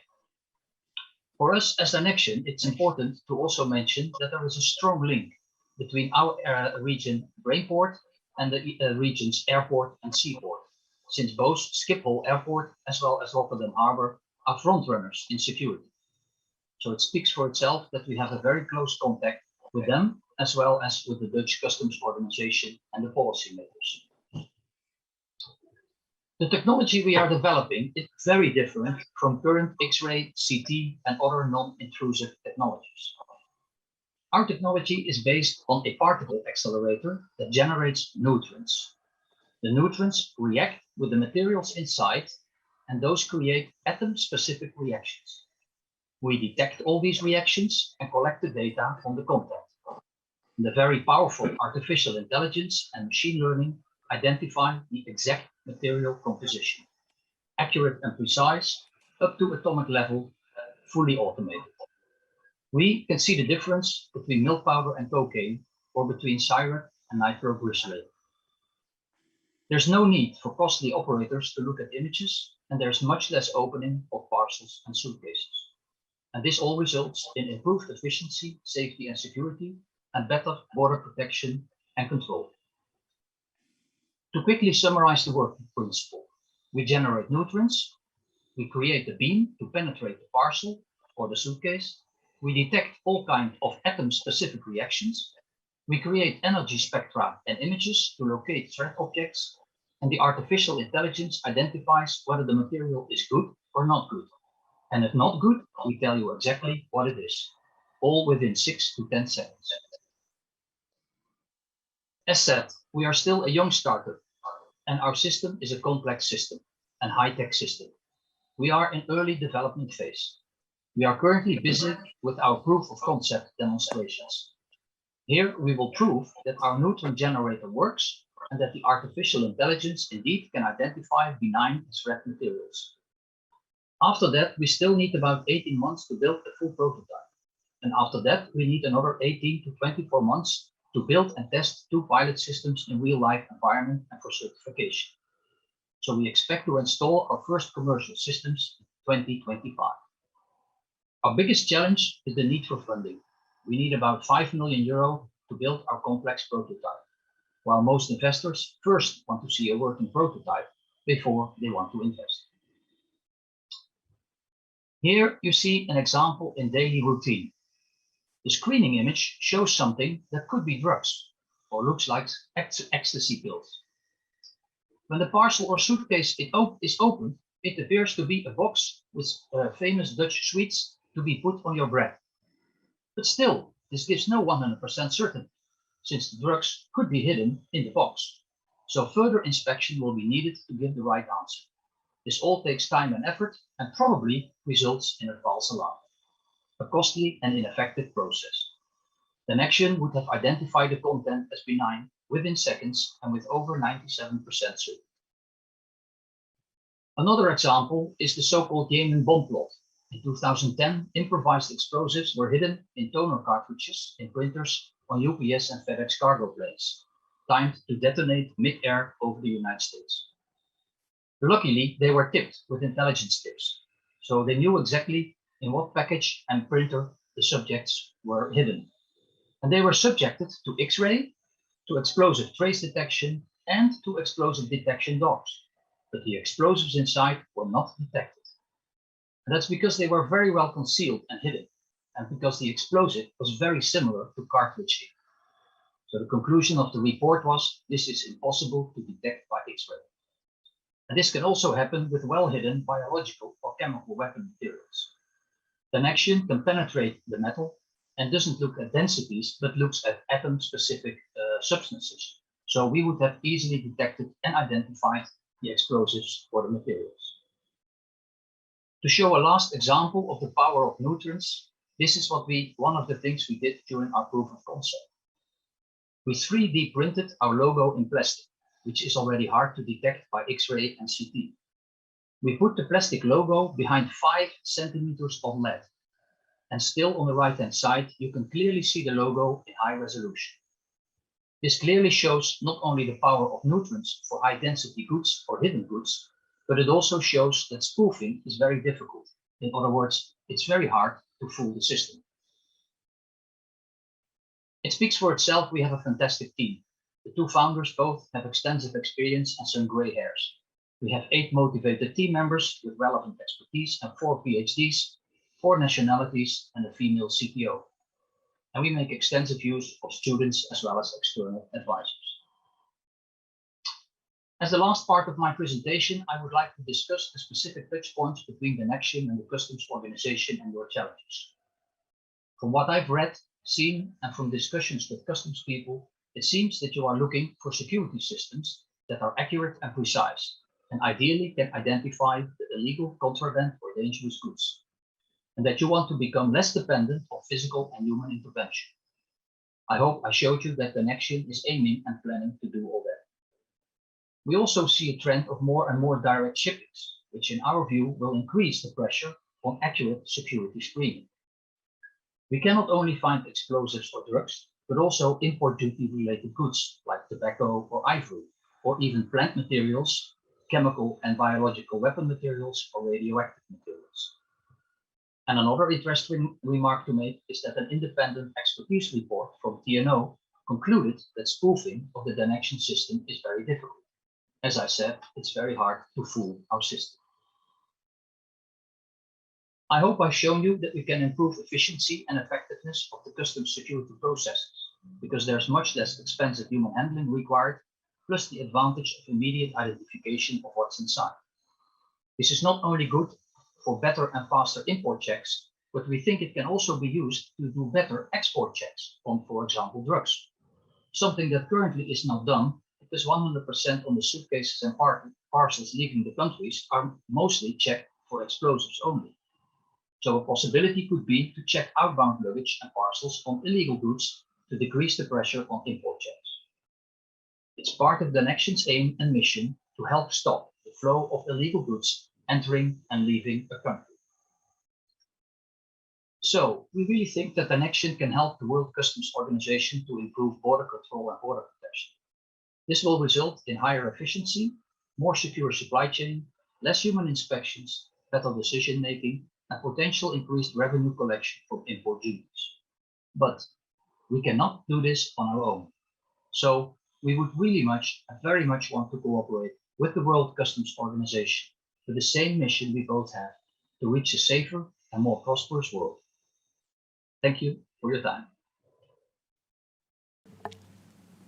Thank you, Mr. Van de Grant, for sharing with us information on an emerging solution that can be deployed in e-commerce environment. I thank all my participants and as well as my panelists for these thought-provoking questions and the answers that the panelists have been able to give online in the chat box. And also the panelists for sharing the insights and contributing to this exciting session. The presentations and discussions have confirmed the importance of cooperation, exchange of information, deployment of transformative technologies such as innovative NII solutions, data analytics, artificial intelligence, blockchain, and machine learning. The use of technologies, however, should not be considered as a means to an it should be not means to an end. It has to be well considered, and it should be integrated with the traditional customs processes for ensuring trade facilitation, safety, and security, efficient revenue collection, and accurate measurement and analysis of e-commerce environment. It is very important to connect the advanced electronic data with the NII image of the respective shipment, which results in much better and faster clearance of goods as well as efficiency in the process. So it is concluded in this session that the cross-border e-commerce is a driver for innovation. With this, I hand over to Master of Ceremony, Mr. O'Haran. Thank you. Thank you, Mr. Doss, and to your distinguished panelists as well for what was a very fascinating panel and many presentations that certainly piqued our curiosities. As Mr. Doss noted before, for the panelists, if you could take a look at the chat and answer some of those questions, we'd greatly appreciate it. Given the number of questions that we've seen, this was certainly a very popular panel. Now, we move to the last session of the day and of the conference. This panel will focus on revenue collection approaches as well as capacity building activities. We are fortunate to have a diverse group representing customs, an international organization, and the private sector to share their perspectives. We are honored to have the Vice Chairperson of the WCO's West and Central Africa region, the Director General of Customs and Indirect Taxes of the Republic of the Congo, Mr. Kumu, with us to provide some remarks and to moderate this session. Vice Chair and Director General, the floor is yours.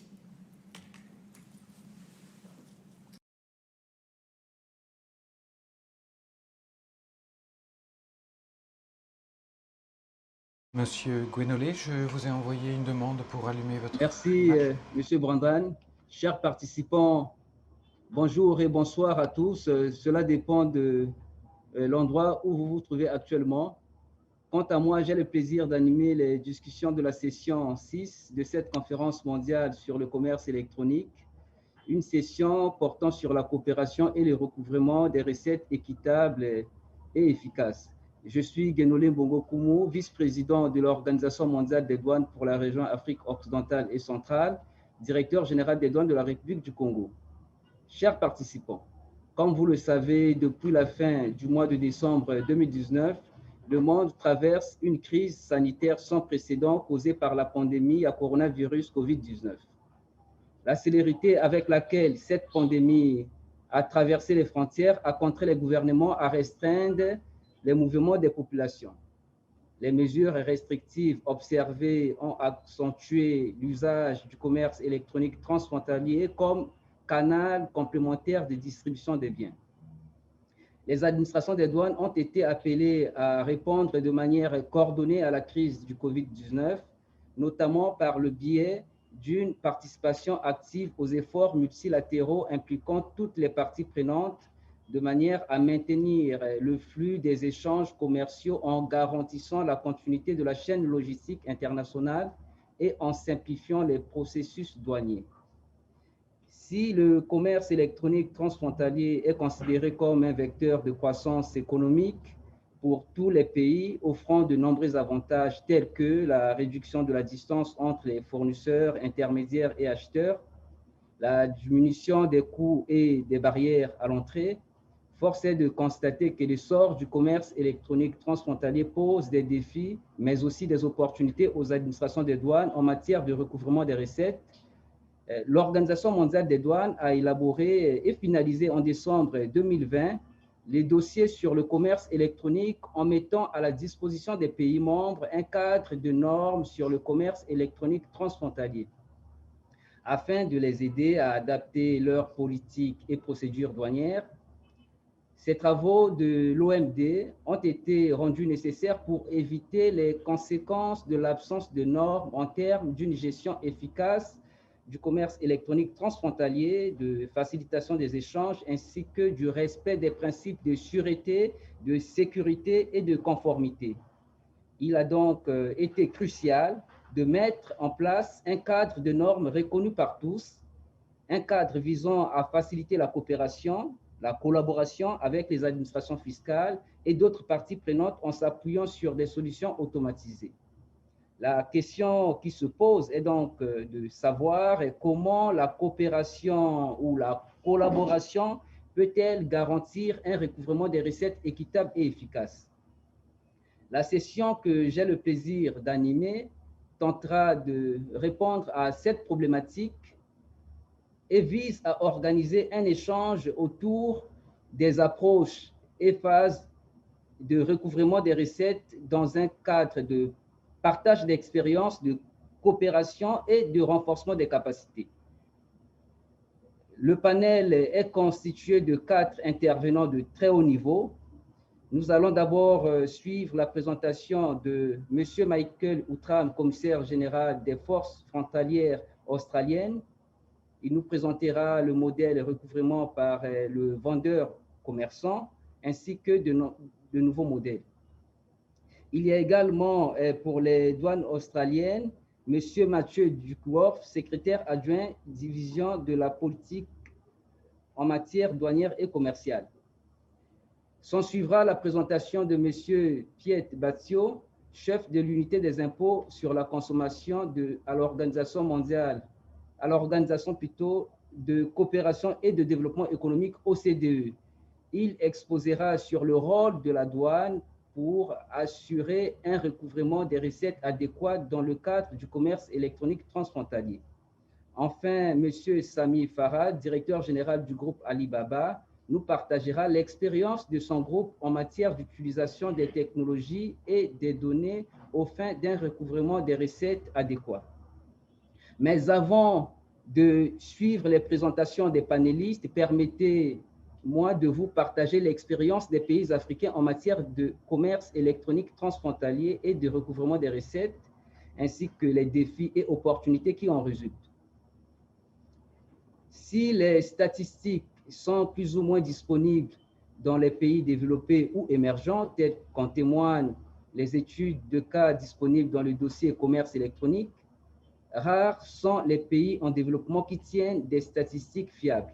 Faisons la distinction entre les exportations et importations réalisées de manière traditionnelle de celles qui sont réalisées par le biais du commerce électronique.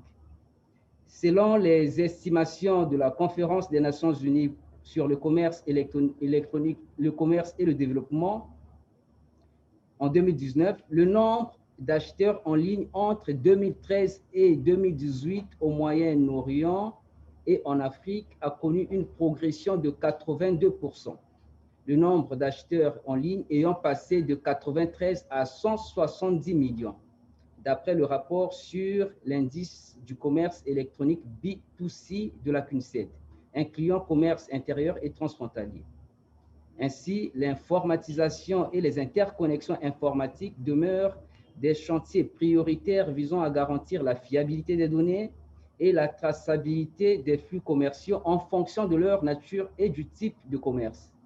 En outre, les pays en développement sont confrontés à d'autres problèmes comme le manque de connaissances et de compétences concernant la façon d'utiliser le commerce électronique et ou l'insuffisance, voire l'incohérence des procédures, des lois ou des réglementations.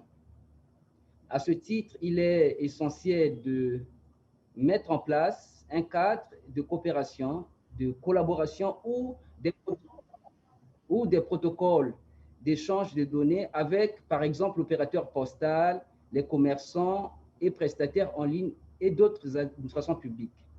Autant de défis qui méritent une attention particulière et devraient faire l'objet d'actions de renforcement des capacités pour les administrations des douanes africaines. Enfin, l'échange des données entre les administrations douanières et fiscales revêt un caractère primordial pour une meilleure prévention de la fraude. Car une personne physique ou morale ne raisonne pas en obligation douanière ou fiscale, mais plutôt de manière globale en recherchant la solution qui est la plus avantageuse pour elle. Minorer la valeur à déclarer en douane pour payer moins de droits de douane ou de taxes sur la valeur ajoutée collectée au cordon douanier, ou déclarer la vraie valeur à l'administration fiscale, car cette valeur constitue généralement une charge déductible en vue de diminuer les résultats fiscaux et donc payer moins d'impôts. Au-delà des questions soulevées, une gestion efficace du commerce électronique transfrontalier est sans nul doute associée à une meilleure organisation et gouvernance administrative, à la qualité des arrangements institutionnels, ainsi qu'à la qualité du système d'information. Dans certains pays, les administrations fiscales et douanières ont été fusionnées pour faciliter les échanges d'informations et contrôles conjoints. Dans d'autres pays, il est mis en place un pilotage effectif au niveau central avec des systèmes d'information intégrés permettant des croisements de données, des processus numérisés, des stratégies de civisme basées sur le risque, une ressource humaine adaptée et compétente, ainsi que des mécanismes de contrôle garantissant transparence et responsabilité. Dans tous les cas, la coopération internationale en matière d'échange d'informations et la collaboration entre les différentes parties prenantes, vendeurs, consommateurs, plateformes de commerce électronique et prestataires de services de paiement électronique, autorités publiques, constituent des réponses idoines pour garantir un recouvrement des recettes équitables et efficaces. Pour ce faire, l'Organisation mondiale a développé 4 approches de recouvrement des recettes pour aider les administrations des douanes à relever les défis liés au commerce électronique transfrontalier. Recouvrement par le vendeur, recouvrement par l'intermédiaire, recouvrement auprès de l'acheteur ou consommateur et des variantes qui sont des approches hybrides. Comprendre les différentes approches développées par l'OMD dans le cadre des normes pour le commerce électronique transfrontalier est donc essentiel pour garantir un recouvrement des recettes équitable et efficace. Il s'agit de voir comment l'intégration de nouvelles technologies, qui reste encore un défi pour les pays en développement, ainsi que l'automatisation des déclarations douanières contribuent à réduire les coûts des transactions pour les usagers et faciliter le recouvrement juste et efficace des recettes douanières. Pour le docteur Cugno Mikuria, secrétaire général de l'OMD, dans son propos liminaire en 2018, l'élément fondamental pour garantir une gestion efficiente et efficace des échanges de type commerce électronique transfrontalier est l'utilisation d'informations précises les concernant obtenues en temps opportun et idéalement directement auprès de leurs sources. Cette affirmation a guidé les travaux de l'Organisation mondiale des douanes sur le commerce électronique, travaux que je vais vous inviter à mesurer la pertinence à travers les présentations ci-après, en commençant par celle de M. Michael Outram, commissaire général des forces frontalières australiennes. Il s'appuiera sur son expérience pour nous partager les obstacles, mais aussi les possibilités que présentent les nouveaux modèles de recouvrement des recettes, leur impact sur le système de taxation douanière et leur valeur ajoutée par rapport au système de recouvrement des recettes traditionnelles, ainsi que les implications en matière de cadre réglementaire national avant de voir comment les pouvoirs publics devraient-ils aborder les plateformes électroniques situées à l'étranger. Donc, je vous invite à suivre la vidéo enregistrée par M. Michael Outram, commissaire général des forces frontalières australiennes. Good morning, Dr. Mikuria and WCO colleagues, and thank you for your invitation to participate in today's discussions on revenue collection. My name is Michael Outram. I'm the Commissioner of Australia's Border and Customs Service, the Australian Border Force. Regrettably, I was unable to attend today's panel discussion in person, but my colleague Matthew Duckworth will represent the Australian Border Force for the question and answer session.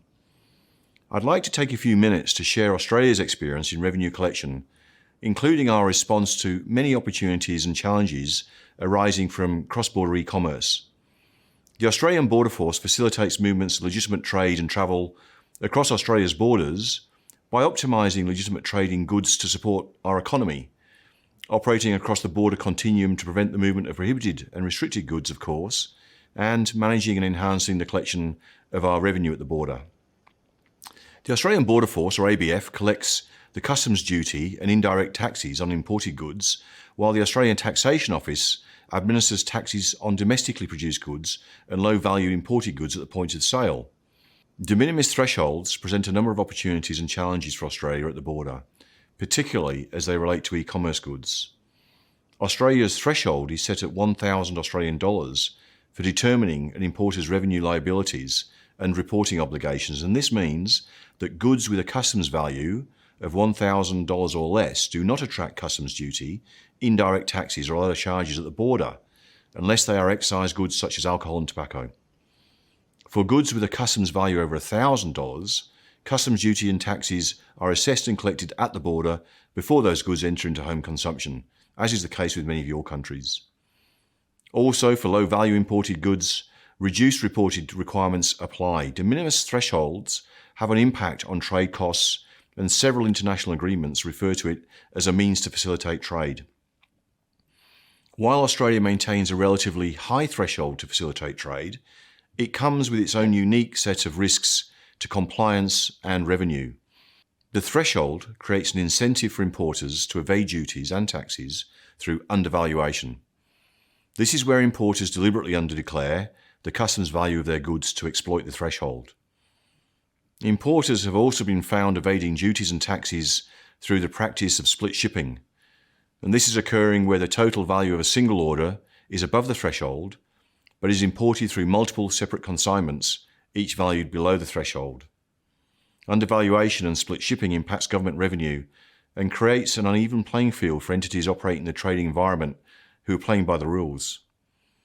As Australia operates a self-assessment system for the collection of border revenue, the ABF places a strong emphasis on industry education, engagement and collaboration to encourage voluntary compliance.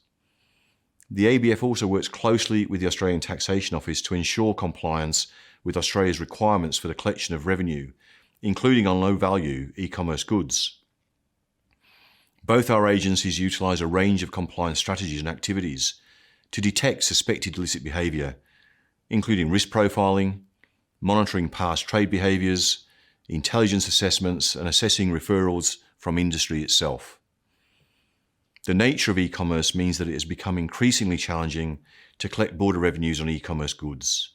In response, on the 1st of July 2018, the Australian government implemented a vendor collection model for goods and services tax, or GST, also known as value-added tax in other countries, and this was on goods valued below the $1,000 threshold. Under this model, businesses that meet a $75,000 threshold are required to register with the Australian Taxation Office and charge GST at the point of sale. The model only applies to business-to-consumer transactions below $1,000 and extends to online marketplaces and merchants.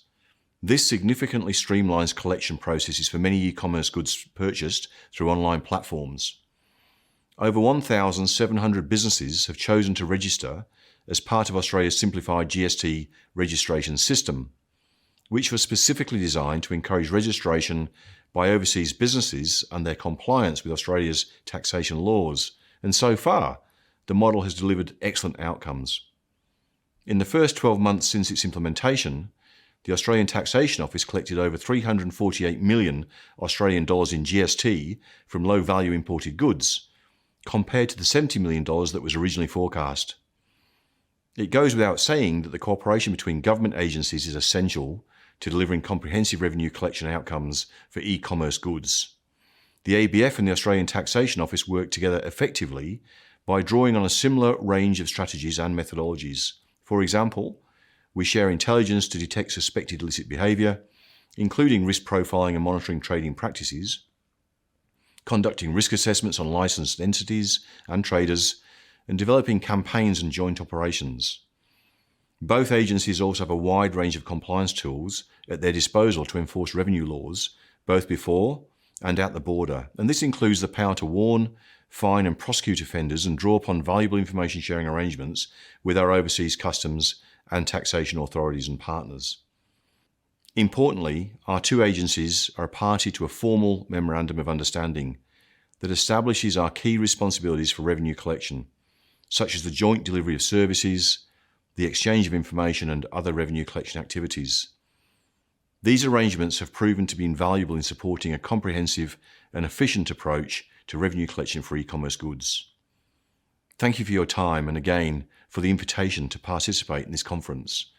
I wish the panel a valuable and productive discussion. Merci,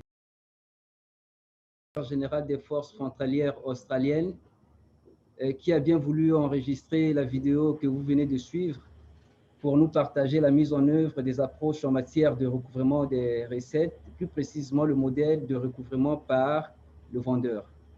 À présent, l'honneur échoit à M. Piet Bazio, chef de l'unité des impôts sur la consommation à l'OCDE, Organisation de coopération et de développement économique, qui répondra à 3 questions suivantes.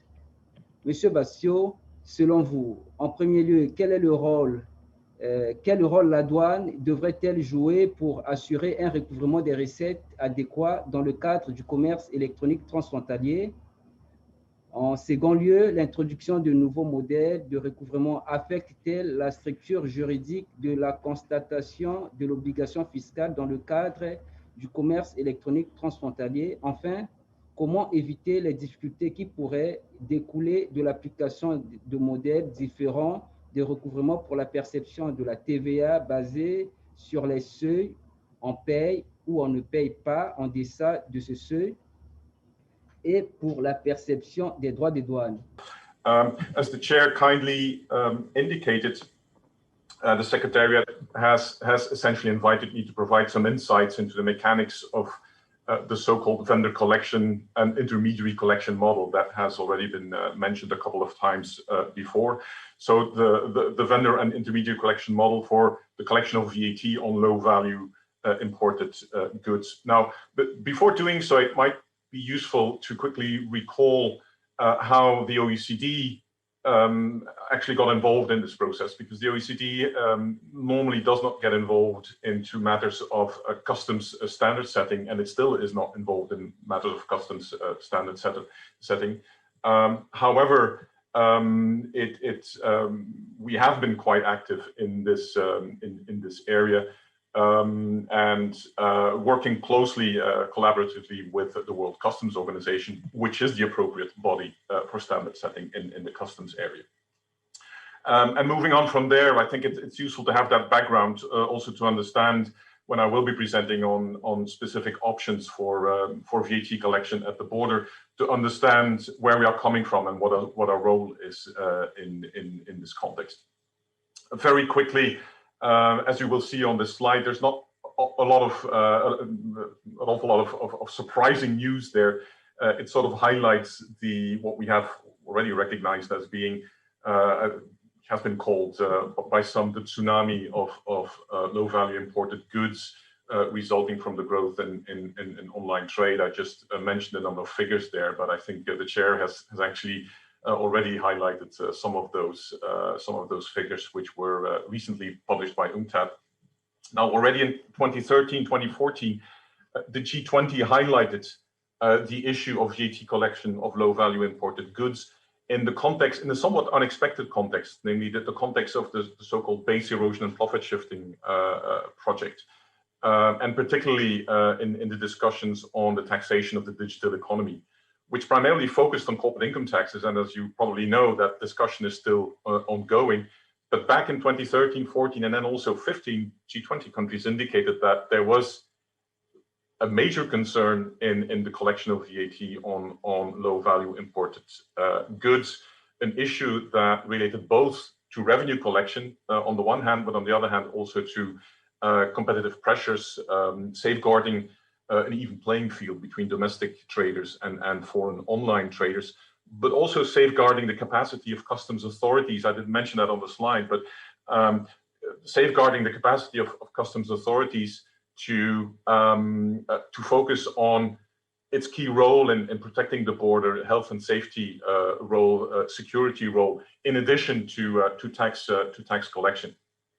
And what G20 countries highlighted back then was a concern that it may be challenging for customs authorities under existing processes and procedures to ensure an efficient collection of VAT on that tsunami of low-value imported goods in an efficient and effective manner, while at the same time still allocating resources to the important roles that were highlighted earlier, the roles of security, safety, health, etc. So the question was, to what extent can customs authorities be assisted in this area? How can the burden of collecting VAT on the growing numbers and the growing volumes of low-value imported goods, how can the burden of that VAT collection for customs authorities, how could that be reduced? That's basically where we got involved in this discussion, because this was raised at G20 level, and we as OECD Secretariat, we sort of were the Secretariat for those G20 discussions. Now, early on, we involved the World Customs Organization Secretariat in that, and what we essentially did was just to look at the number of available options for VAT collection on imported low-value goods. And these options have already been mentioned a couple of times. I think they're well known. They're highlighted again on the slide. Essentially, in a nutshell, what was concluded was that and recognized was that there was an expectation that the efficiency gains from the implementation of electronic processes was expected to increase customs authorities' capacity to collect value on low-value imported goods from online sale. But there was also a recognition that these electronic processes and this evolution may not go quick enough in light of the significant growth of the volume of goods that were declared for importations. And those processes, these electronic processes, may not become equally available to countries worldwide, so that it was useful to look at alternatives, not to replace customs by no means, but rather to see to what extent efficiencies could be created, recognizing the specifics of online trade, how efficiencies could be created that might sort of reduce the burden on customs authorities, at least reduce the burden from VAT collection. And that's where sort of the vendor collection and intermediary collection model came from. And what does that mean in practice? As highlighted by our Australian colleague, it looks at the possibility to reassign a responsibility for collecting and remitting the VAT on imported goods away from customs authorities and towards online vendors and intermediaries, particularly platforms, e-commerce marketplaces through which online trade is carried out, and which essentially dominate online trade. Now, going fast forward to the main point that I was asked to cover in this very short presentation is how does this vendor and intermediary collection model actually operate? It was already highlighted by the Australian colleague who explained it very, very, very clearly. This is just a snapshot of the main, the key feature of a vendor collection and intermediary collection model. Let me start by indicating or by saying that a number of countries have already gone ahead in sort of implementing this vendor intermediary collection model. Each of these models being sort of tweaked and fine-tuned to the country's specifics, to the specifics of the importing jurisdiction, the way in which its VAT regime or GST regime is designed, the capacity of its customs authorities. So it needs to be noted that there are already a number of variations there. But the main feature is, as you can see here, is that the VAT collection point under a vendor intermediary collection regime moves from the border, so from the point of importation to the point of sale. So essentially, the supplier, the online supplier, and or the digital platform through which the supply is carried out is expected to account for VAT, so to collect and account for VAT in accordance with the VAT rules in the country of importation, which is presumably the country where the customer is, where the buyer of the items is. To that vendor or platform is required to register in the country of importation and to remit the VAT there. To remit the VAT on the sale of the items. So not on the importation, but to remit the VAT on the sale of those items. It's a bit technical, but that's basically how it operates in each of the variations that we have seen now for the moment. Now, what happens at the border? And what happens at the border there? We have two broad models. You have on the one hand the model that is broadly in sort of in line with what our Australian colleagues just explained. One approach continues to apply a VAT relief threshold. And that may be a relatively high one, like in Australia, may be aligned even with the customs, the de minimis customs duty relief threshold, whereby customs does not collect any VAT on any items or consignments at item or consignment level with a value below that threshold. So that no VAT is collected there or no GST is collected at importation. The GST is collected on the sale of those items. So where items are being imported that are sold by a vendor or by a digital platform that is required to register for GST or for VAT in the country of importation, that's where the VAT needs to be collected. Now, enforcement and collection activity then focuses on the post-importation context. So as explained by our Australian colleague, focus of audit and enforcement activity and compliance activities focuses on identifying the platforms and the vendors that in principle need to be registered under the regime, and then to focus on sort of reconciling what they declare as VAT payable and what they have declared as in their customs declarations. Briefly, the second model gets rid entirely of the low value threshold, the low value relief for VAT purposes. So everything that crosses the border becomes in principle subject to VAT. What customs authority do there at the border is to check for every consignment or good whether VAT has indeed been remitted by a vendor or a digital platform under the vendor or intermediate collection regime. If VAT has been remitted or has been collected, then the goods are passed, are waved through. Where VAT has not been collected, then the normal customs procedure applies. It's really in a nutshell, but that's how the regime works in a nutshell. Now, a common denominator and a common requirement in each of these regimes is obviously for information to be available timely and efficiently to customs authority, and obviously electronic advanced data play a crucial role in that. And obviously these data play a role in post-importation enforcement and audit activity, but certainly also in the second model that I described. It is important and it's critical for tax authorities, for customs authorities to know at the time of import declaration what the VAT status, the VAT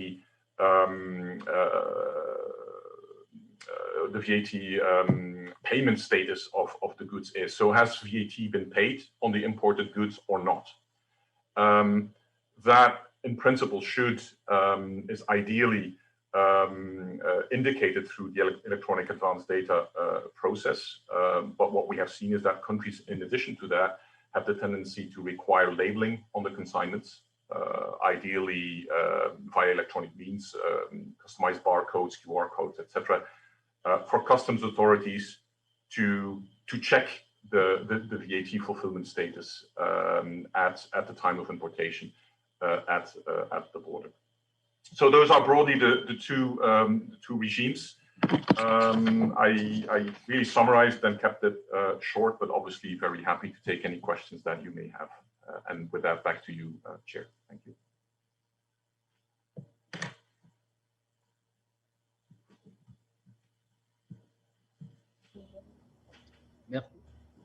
Merci, Monsieur Bassio, pour la présentation claire et riche. Merci de nous avoir également partagé les difficultés qui pourraient découler de l'application de modèles de recouvrement par la perception de la TVA. Une présentation qui permet aux administrations douanières ou fiscales de s'assurer, quelle que soit l'approche adoptée, que cette approche respecte les droits de toutes les parties prenantes à la transaction. À présent, je vais inviter M. Sami Farhad, directeur général du groupe Alibaba, à nous partager l'expérience de son groupe en matière d'utilisation de la technologie et des données autour des questions suivantes. Selon vous, quel est le niveau de cohérence escompté par les entreprises au niveau politique, réglementaire et opérationnel concernant le recouvrement des recettes dans le cadre du commerce électronique? En second lieu, l'application au niveau mondial du modèle de recouvrement par compte et de recouvrement après dédouanement facilitera-t-elle le commerce transfrontalier? Enfin, comment les divers acteurs de la chaîne logistique du commerce électronique transfrontalier, tels que les plateformes de commerce électronique, les prestataires de services de paiement électronique, les transporteurs express et les opérateurs postaux, peuvent-ils légalement compléter le rôle traditionnel de l'importateur pour le recouvrement des recettes? Monsieur Farhad. Thank you, Mr. Chairman, and thank you, dear friends at WCO. It's my great honor to participate in today's session. I know it's nearing the end of the day, and so I'll try to be brief and respectful of everyone's time. First, let me tell you the very good news. There's no PowerPoint presentation. I'll be speaking, just sharing some remarks I wanted to share in response to the questions in the subject of this panel. By way of introduction, I'm sitting in China I work for Alibaba. We have something called the Globalization Office, which really focuses on building partnerships with governments and international organizations around the world. And one of the things that I've been focused on most the past several years is actually working with customs authorities around the world. Obviously, this is a very rapidly changing landscape for all of the good reasons which have been discussed on this panel and on all of the other panels over the last few days. So let me first say that in response to the question about our experience, certainly Alibaba has a great deal of experience in international trade. Our role typically is to provide technology services, which assist businesses and consumers to transact, with one another, whether this is on a B2B or B2C or other commercial basis. In other words, we're primarily a platform company. Typically, we're not the buyer or the seller of the goods. Now, our experience related to international trade is primarily related to goods either flowing into China or flowing out of China, which is obviously our largest market and where we have the vast majority of our technology and experience on the regulatory side as well. And so, of course, though, when you're serving the Chinese market, either on the import or the export side, the net effect is that you also interact with most of the other countries that we're all from or that we in the world, because their volume of exports from China or imports to China have both increased greatly over the last several years. So we've seen a fair amount of trade flows and different trade dynamics around the world. Also, particularly in Southeast Asia and South Asia, we have local subsidiaries which are engaged in local e-commerce. And a part of that, of course, is the cross-border 2C as well as 2B aspect. So that's kind of the perspective that informs kind of how we see things. Now I want to make some relatively high-level remarks because, as has been noted by particularly the second speaker, there is a lot of variation within models and within particular situations. And so thinking about kind of where we are today on a global scale, where we are, what we see is that, 3 years after the first WCO conference on a global conference on cross-border e-commerce, you can say that, a lot has changed. There's been a lot of movement, but I'd like to highlight, I think, two variables. One is that there remains a tremendous amount of variety across countries, across jurisdictions.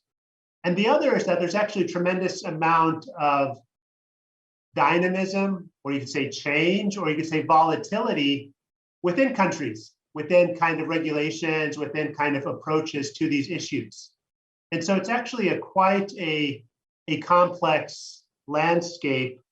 And I think it's a landscape we see around the world where it's actually not, we feel, one size fits all in terms of there's one approach that is necessarily the best approach for countries to take on.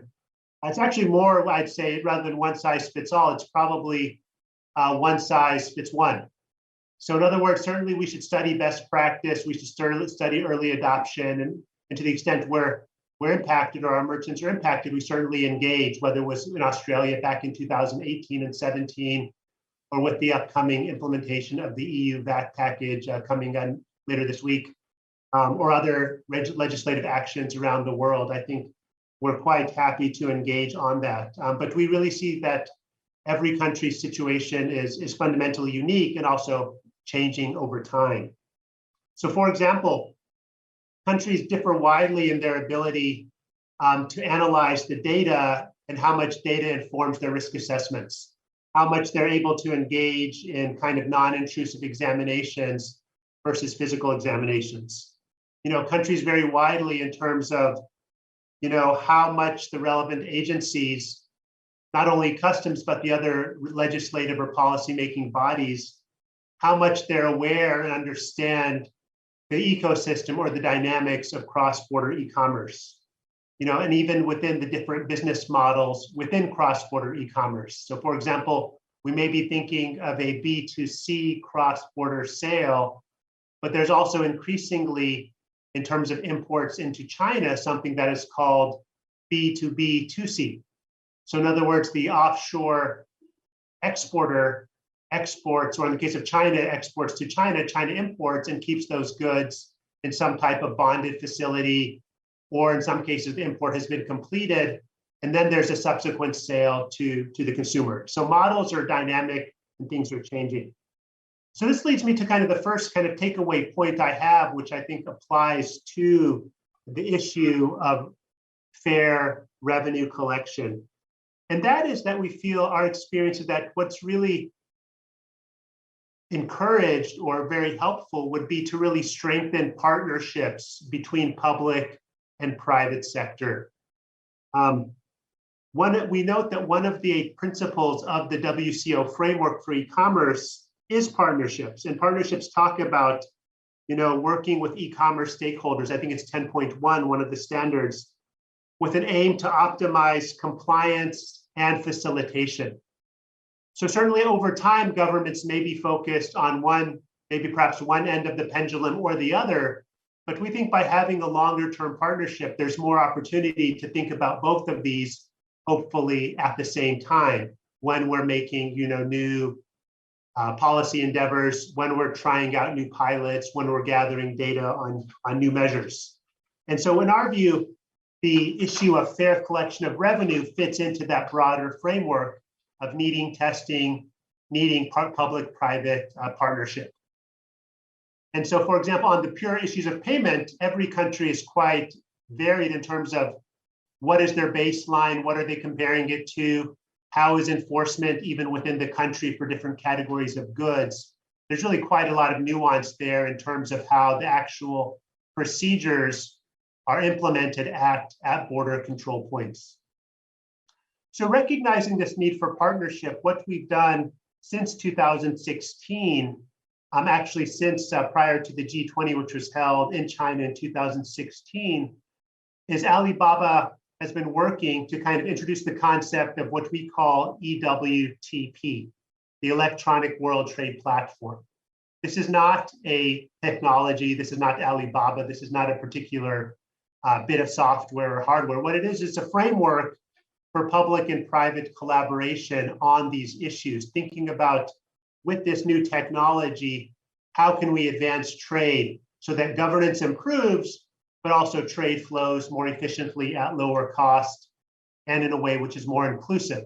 So in other words, the government collects the revenues that government should collect according to its legislation, but there's also really using technology to figure out new ways to support facilitation, new ways to support SMEs engaged in e-commerce.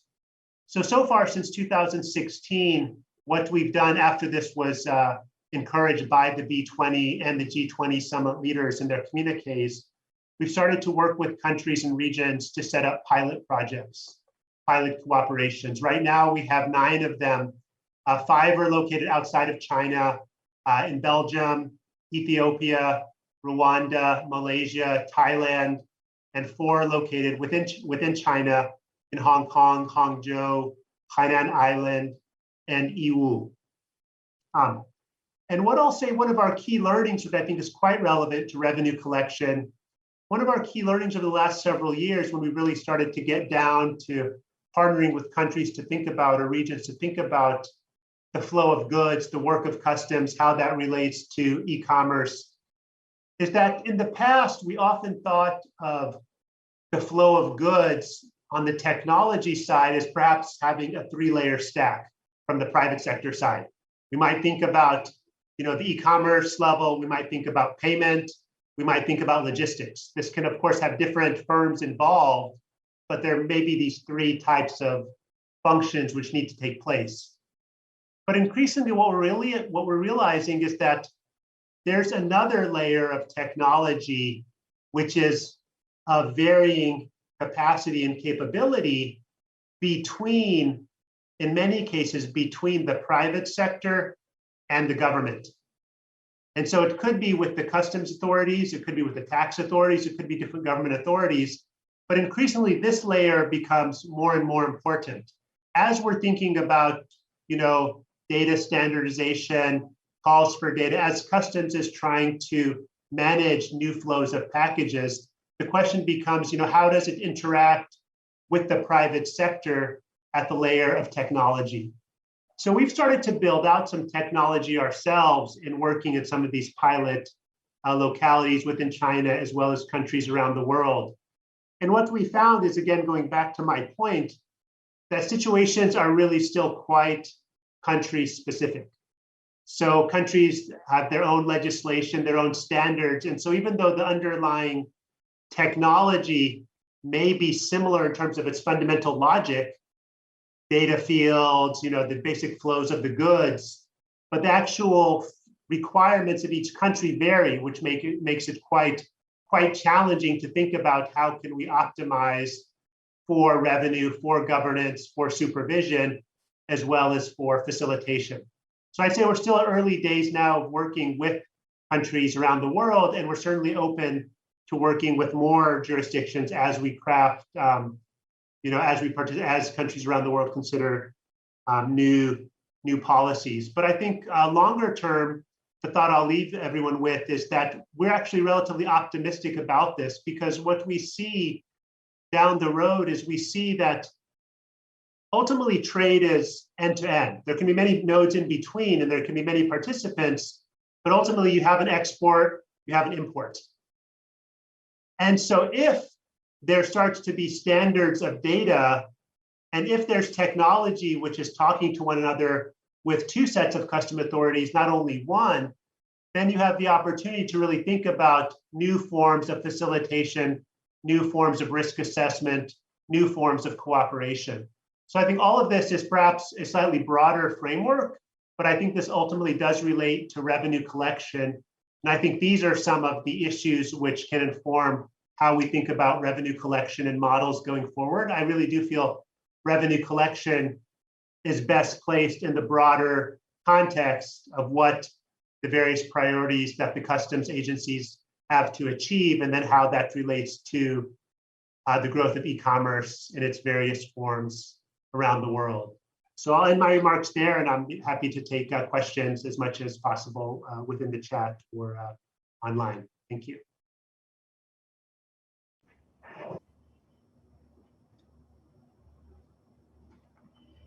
Je vous remercie, Monsieur Sami Farhad, de nous avoir partagé l'expérience du groupe Alibaba, une présentation qui a été axée sur l'utilisation de la technologie et des données et de l'évolution des modèles opérationnels pour assurer un recouvrement équitable et efficace des recettes du commerce électronique transfrontalier. On note également que vous avez insisté sur le renforcement du partenariat public-privé. Voilà, donc je voudrais passer à présent à la séance de questions-réponses. Alors, j'en ai sélectionné quelques-unes. Donc, je vais donc demander... Alors, il y a une question qui a été posée à M. Outram ou à M. Duckworth. Alors, devrait-il y avoir ou y a-t-il des différences pratiques dans la réglementation douanière des marchandises du commerce électronique qui sont importées à des fins commerciaux et non commerciaux, B2B et B2C, notamment dans l'application des droits des douanes, des règles de détermination de la valeur en douane et des procédures douanières. Voilà, donc je vais inviter donc M. Outram ou M. Duckworth, vu que M. Outram est indisponible, donc de répondre à cette question brièvement. Yes, of course. Thank you, Mr. Bongo-Kumo. Look, so the short answer to this question is we don't differentiate between goods based on the nature of the goods as to whether they are a commercial good or a non-commercial good. However, what is important in a framework such as this is the nature of the entities and the value of the goods, of course, that are being exchanged. In Australia's case, the low value imported goods vendor collection model that we apply primarily applies in the case of a business selling to a consumer, so the B2C model, by applying the GST at the point of sale, almost as if the sale had happened within Australia. In the case of a business-to-business exchange, where those businesses are both registered for GST purposes in Australia, the businesses would simply declare the transaction and take care of the tax arrangements based on the taxable activity, so the exchange between them, and they would declare it through their normal business statements that they would file with the taxation office as part of their normal operation. So the offshore vendor collection model is, in our context, primarily targeted towards those business to consumer transactions. Of course, this does get a little bit more complicated in some cases. I know there was in the presentation from Mr. Fahad, he mentioned the example of business to consumer models, or more complex frameworks where, for example, a business may set up a structure whereby a vendor offshore transports goods to a warehouse or a holding entity in Australia that then would sell on to the Australian consumer. And at what point does the taxation get applied in that circumstance? The way that we need to manage that sort of a situation is we look at the circumstances of the importation, we look at what is declared, and we conduct compliance. And that is where it becomes really critical that for any model such as this, you need to have that good exchange of data between the border agency, in our case, the Australian Border Force, and the taxation agency, which is responsible for administering the collection of the tax on those goods. I hope that answers the question. I know there's a few more questions coming, so I might hold it there unless there's any further elaboration you need. Merci. Merci pour votre réponse. Alors, à présent, je vais donc demander à Monsieur Bassio, à qui il a été posé donc une question.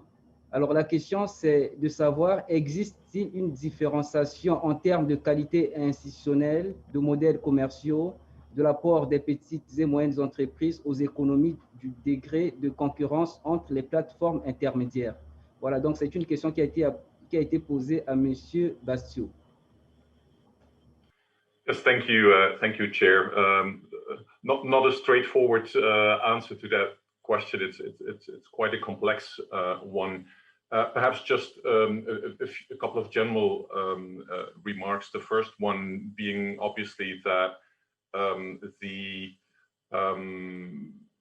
reforms in this area are all fairly recent. The first mover, I would say, the country that has first implemented this type of reform was Australia, and I'm referring to the implementation of the vendor collection model. And we have heard there that the experiences there have been very positive, both in levels of compliance and in levels of revenue collection. And more generally, it's perhaps not entirely appropriate for me to talk about the Australian regime, but more generally, the regimes, the countries that have implemented a vendor collection regime, including Australia, seem to have done a really good job in balancing the sort of compliance aspects, compliance cost, compliance burden, etc., for online vendors and platforms. On the one hand, against the imperative to secure proper GST and VAT collection. So at the OECD, we also have I think to the point that a colleague from Alibaba made, we invest heavily into dialogue with the business community, and we continue to do that. And we've had very close contacts with certainly the main online vendors, platforms, etc. And also from their perspective, the feedback has been very, very, very positive.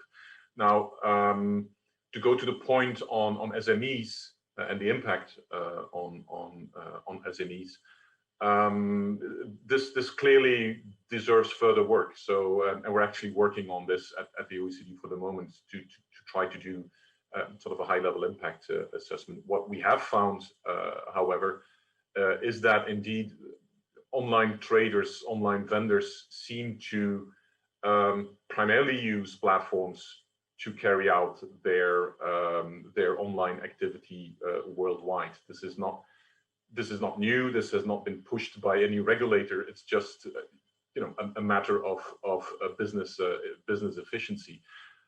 So what we have seen, for instance, again in Australia, other countries, is that online activity, online sales in retail sales, online retail sales are enormously concentrated among a number of relatively small online vendors and large platforms. So and this has helped in sort of, on the one hand, enhancing compliance and compliance levels, while on the other hand, limiting the compliance burden for SMEs. I'll stop there. There was one additional point about technology that facilitates compliance also for SMEs, but that's for another time.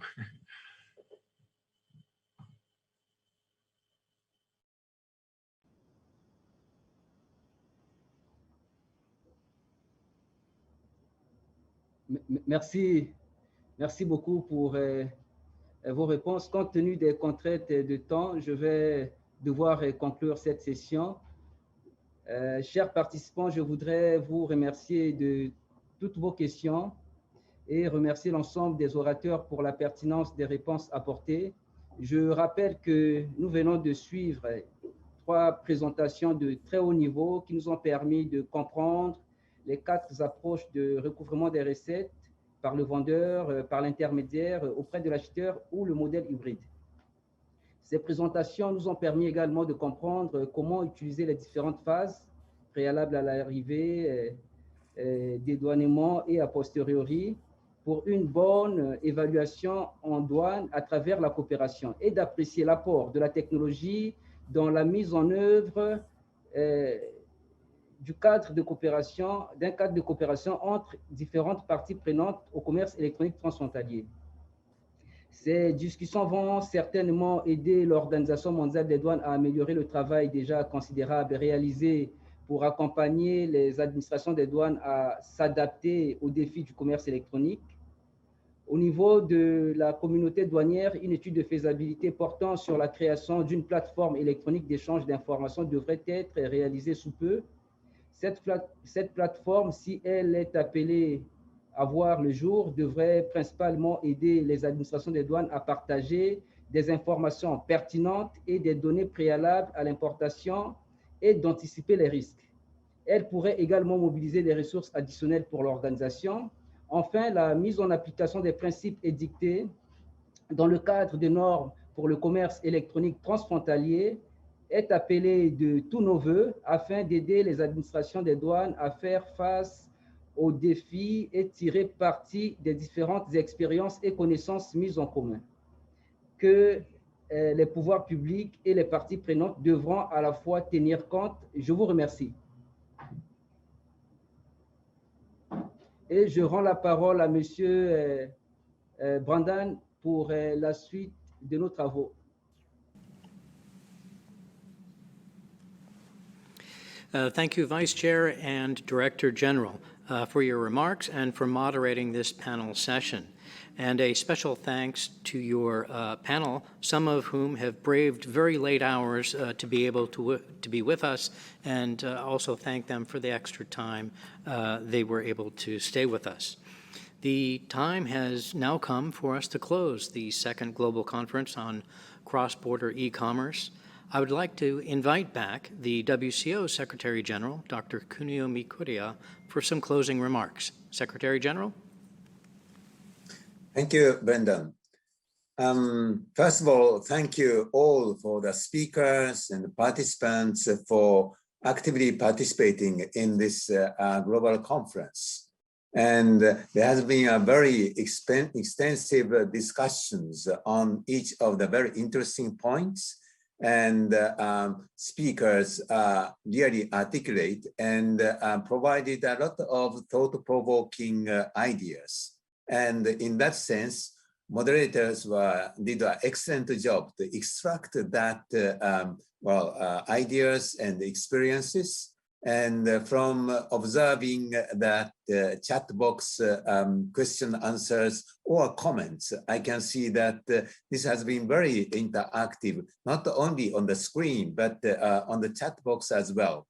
And this will really help us to understand what is the stage of implementation at that time by various members from both customs and private sector, but also from international organization point of view. And surely this will give us a very good material, food for thought for the envisaged review of the framework of standards of the e-commerce, cross-border e-commerce with the WCO. Well, when I look at, when I try to group what we heard, first, in the opening remarks, my co-panelist, ICC Secretary General John Denton, said that, we talk about e-commerce, but in the future, we want to drop the letter E and just say trade. And that statement was echoed by others, saying that e-commerce is becoming a norm, or e-commerce is considered as a mainstream of trade channel. So this is why we are all the more interested in exploring e-commerce. However, the Belgian Customs DG, Mr. Christian van der Baren, pointed out, after the inspiring yoga experience, he said that, look, we have been struggling with bringing e-commerce and the customs into harmony, and how we can manage this new norm. That is a very valid question that all through the conferences we try to come up with ideas and potential solutions. And my observation is the first, that is data, data, data. Because e-commerce as part of digital technology provide us so much data, and especially use of advanced electronic data is such an important topic for the WCO and customs administrations to meet the control and facilitation requirement together. And we all acknowledge that e-commerce is so data rich. And what can we do? Because that allows customs to have so much data, and how we can check data on a continuous basis in a meaningful manner. And data collected from different sources, of course, ideally from the source and all through the supply chain, will allow customs to cross-check data in real time, which is necessary to control advanced and effective risk management, to ensure proper revenue collection, and to ensure, security, safety, security, so the compliance side.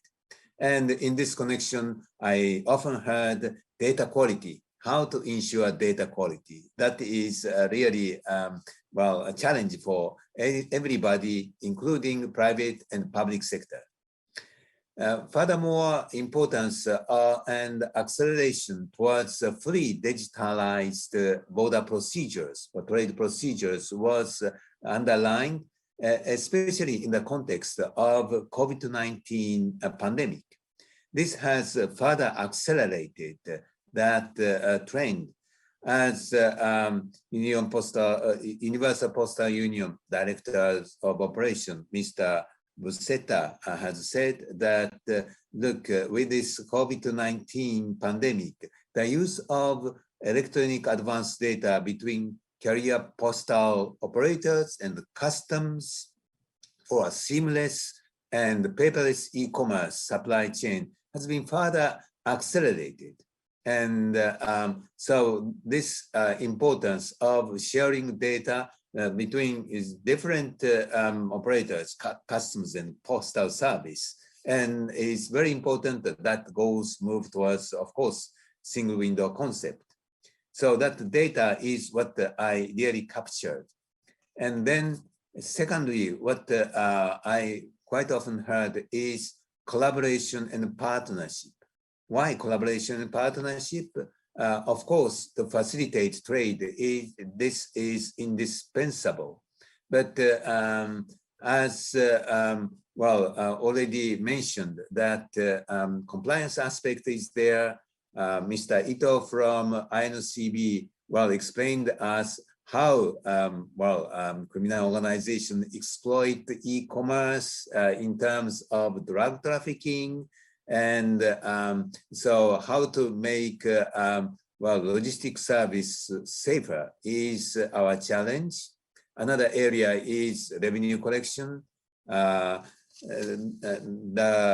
OECD, from OECD, Mr. Postal talked about revenue collection concern is there, and OECD, and in collaboration with the WCO, has worked tirelessly to address this issue. And but in the end, the solution should come in collaboration.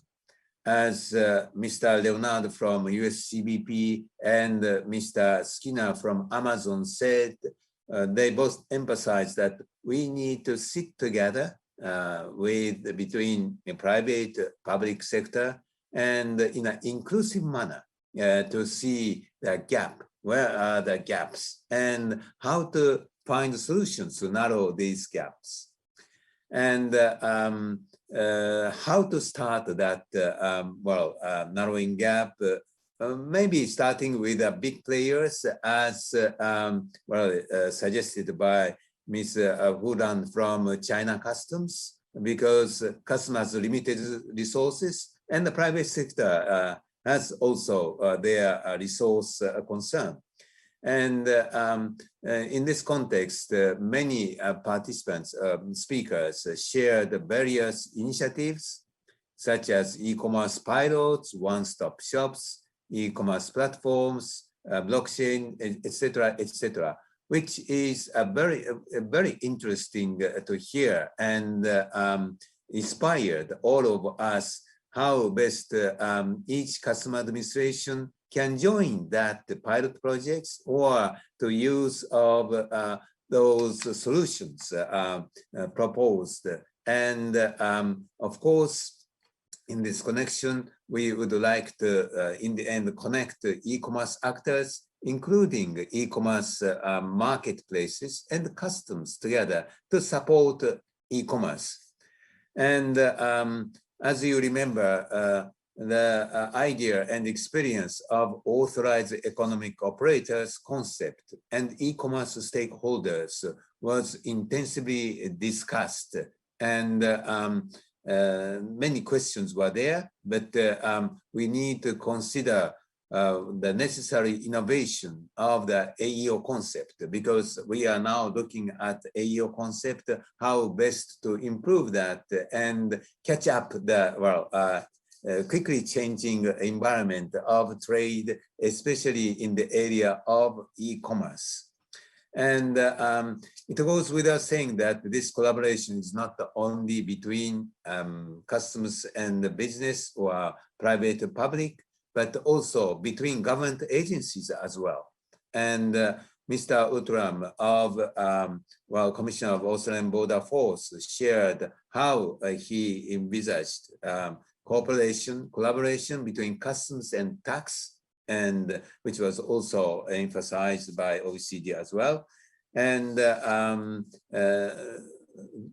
in this connection, that collaboration is the key, but there are many variations.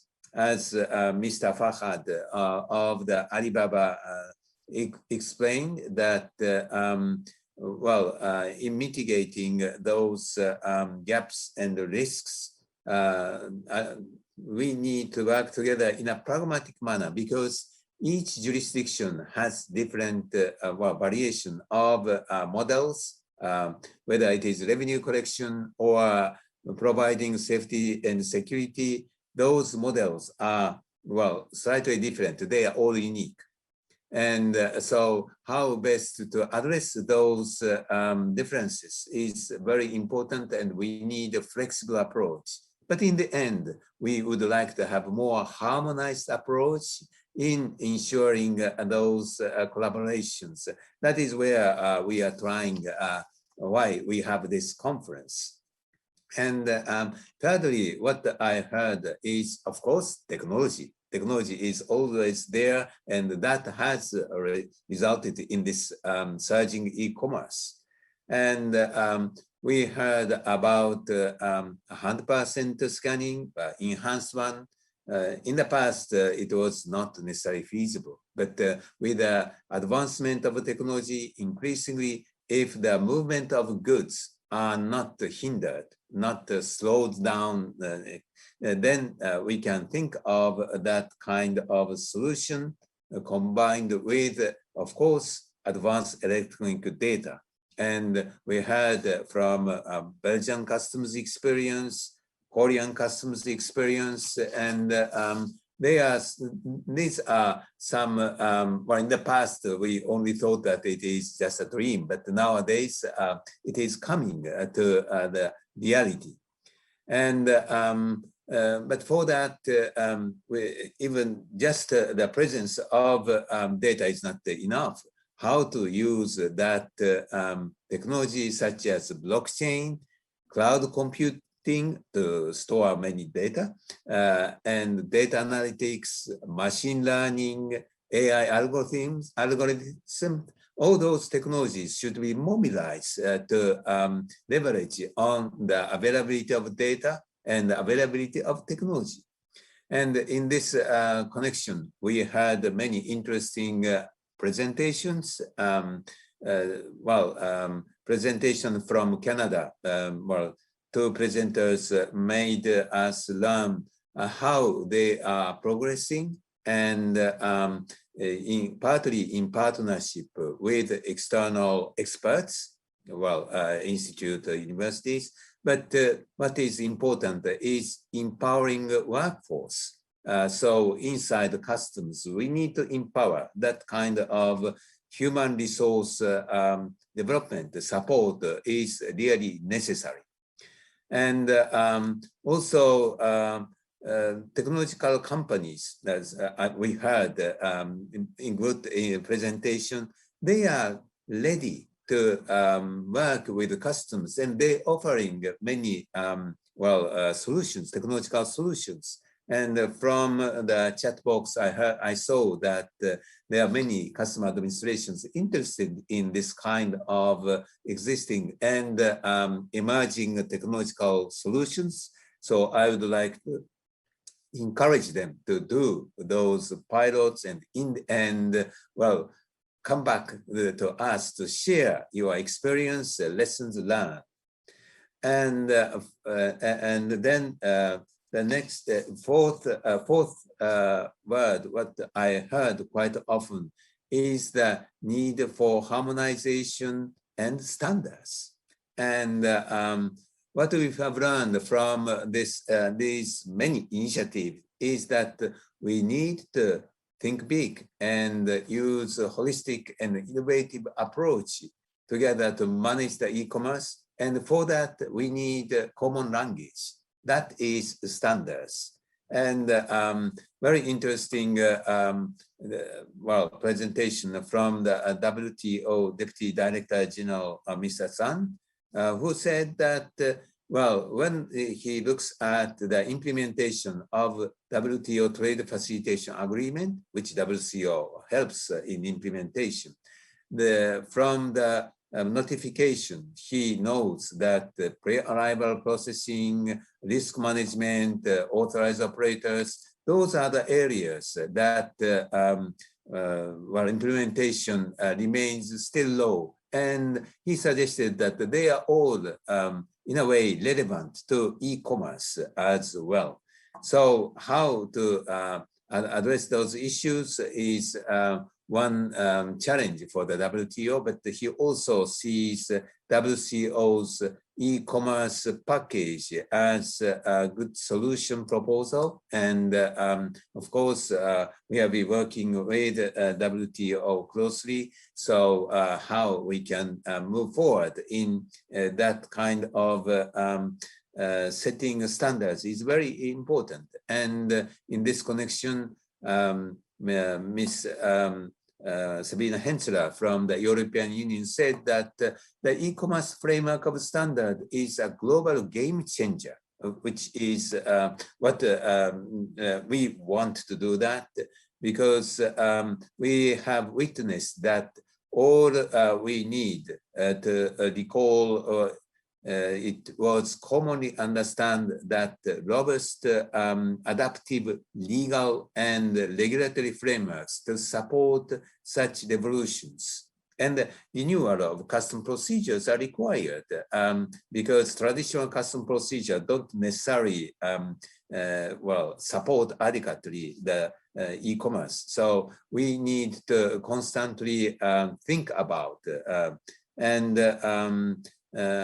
as the EU and the US shared us about considering how to shape custom traditional legislation to support various initiatives, maybe more change in the legal area might be, in order. And so this is why WCO constantly reviews the e-commerce framework of standards. And we already started the review process. And one of the review process focus is the revenue collection. And already explained by Mr. Montana from GEA. He said, simplify, simplify, simplify. Yes, I agree. But he provides very good proposal for revenue collection based on some experiences. And already our permanent technical committee has started to look into that. So this game changer, e-commerce framework of standards will continue to evolve with your feedbacks. And for that, innovative solutions are really necessary. And that should come with a variety of experiences and collaboration with all the participants here today. So coming back to your each nation, each country, I would like urge you to sit down and discuss with the private sector for customs and the private sector approach customs to find the gaps and to find solutions. And internationally, of course, WCO will keep providing opportunity to share and discuss such initiatives and the challenges in the era of e-commerce with the customs, international organizations, e-commerce stakeholders, and private sector, and of course, involving academia. As the WCO's theme of the year, this year states, I hope that this conference will build the necessary momentum for customs and all of our partners and stakeholders to foster recovery, renewal, and resilience for a sustainable supply chain. I thank you very much for your participation. Thank you. Thank you very much, Secretary General. I would also like to take this opportunity to thank my e-commerce team that worked so hard to make this conference a reality. Technical officers Satoko Kagawa, Viera Filipova, Oslam Soisanli, and professional associate Safar Shodiev. Today also marks the end of Satoko's time with us at the WCO, so on behalf of all your colleagues at the WCO, our members, and me, thank you. And we wish you the best of luck in your future endeavors. Additionally, I would like to thank our team of interpreters, our technical team that helped ensure we could communicate effectively and kept our conference running as smoothly as possible. Ladies and gentlemen, this brings us to the close of our conference. Let me thank once again the Customs Cooperation Fund of Japan for their financial support, and on behalf of all of us at the WCO, thank you for participating.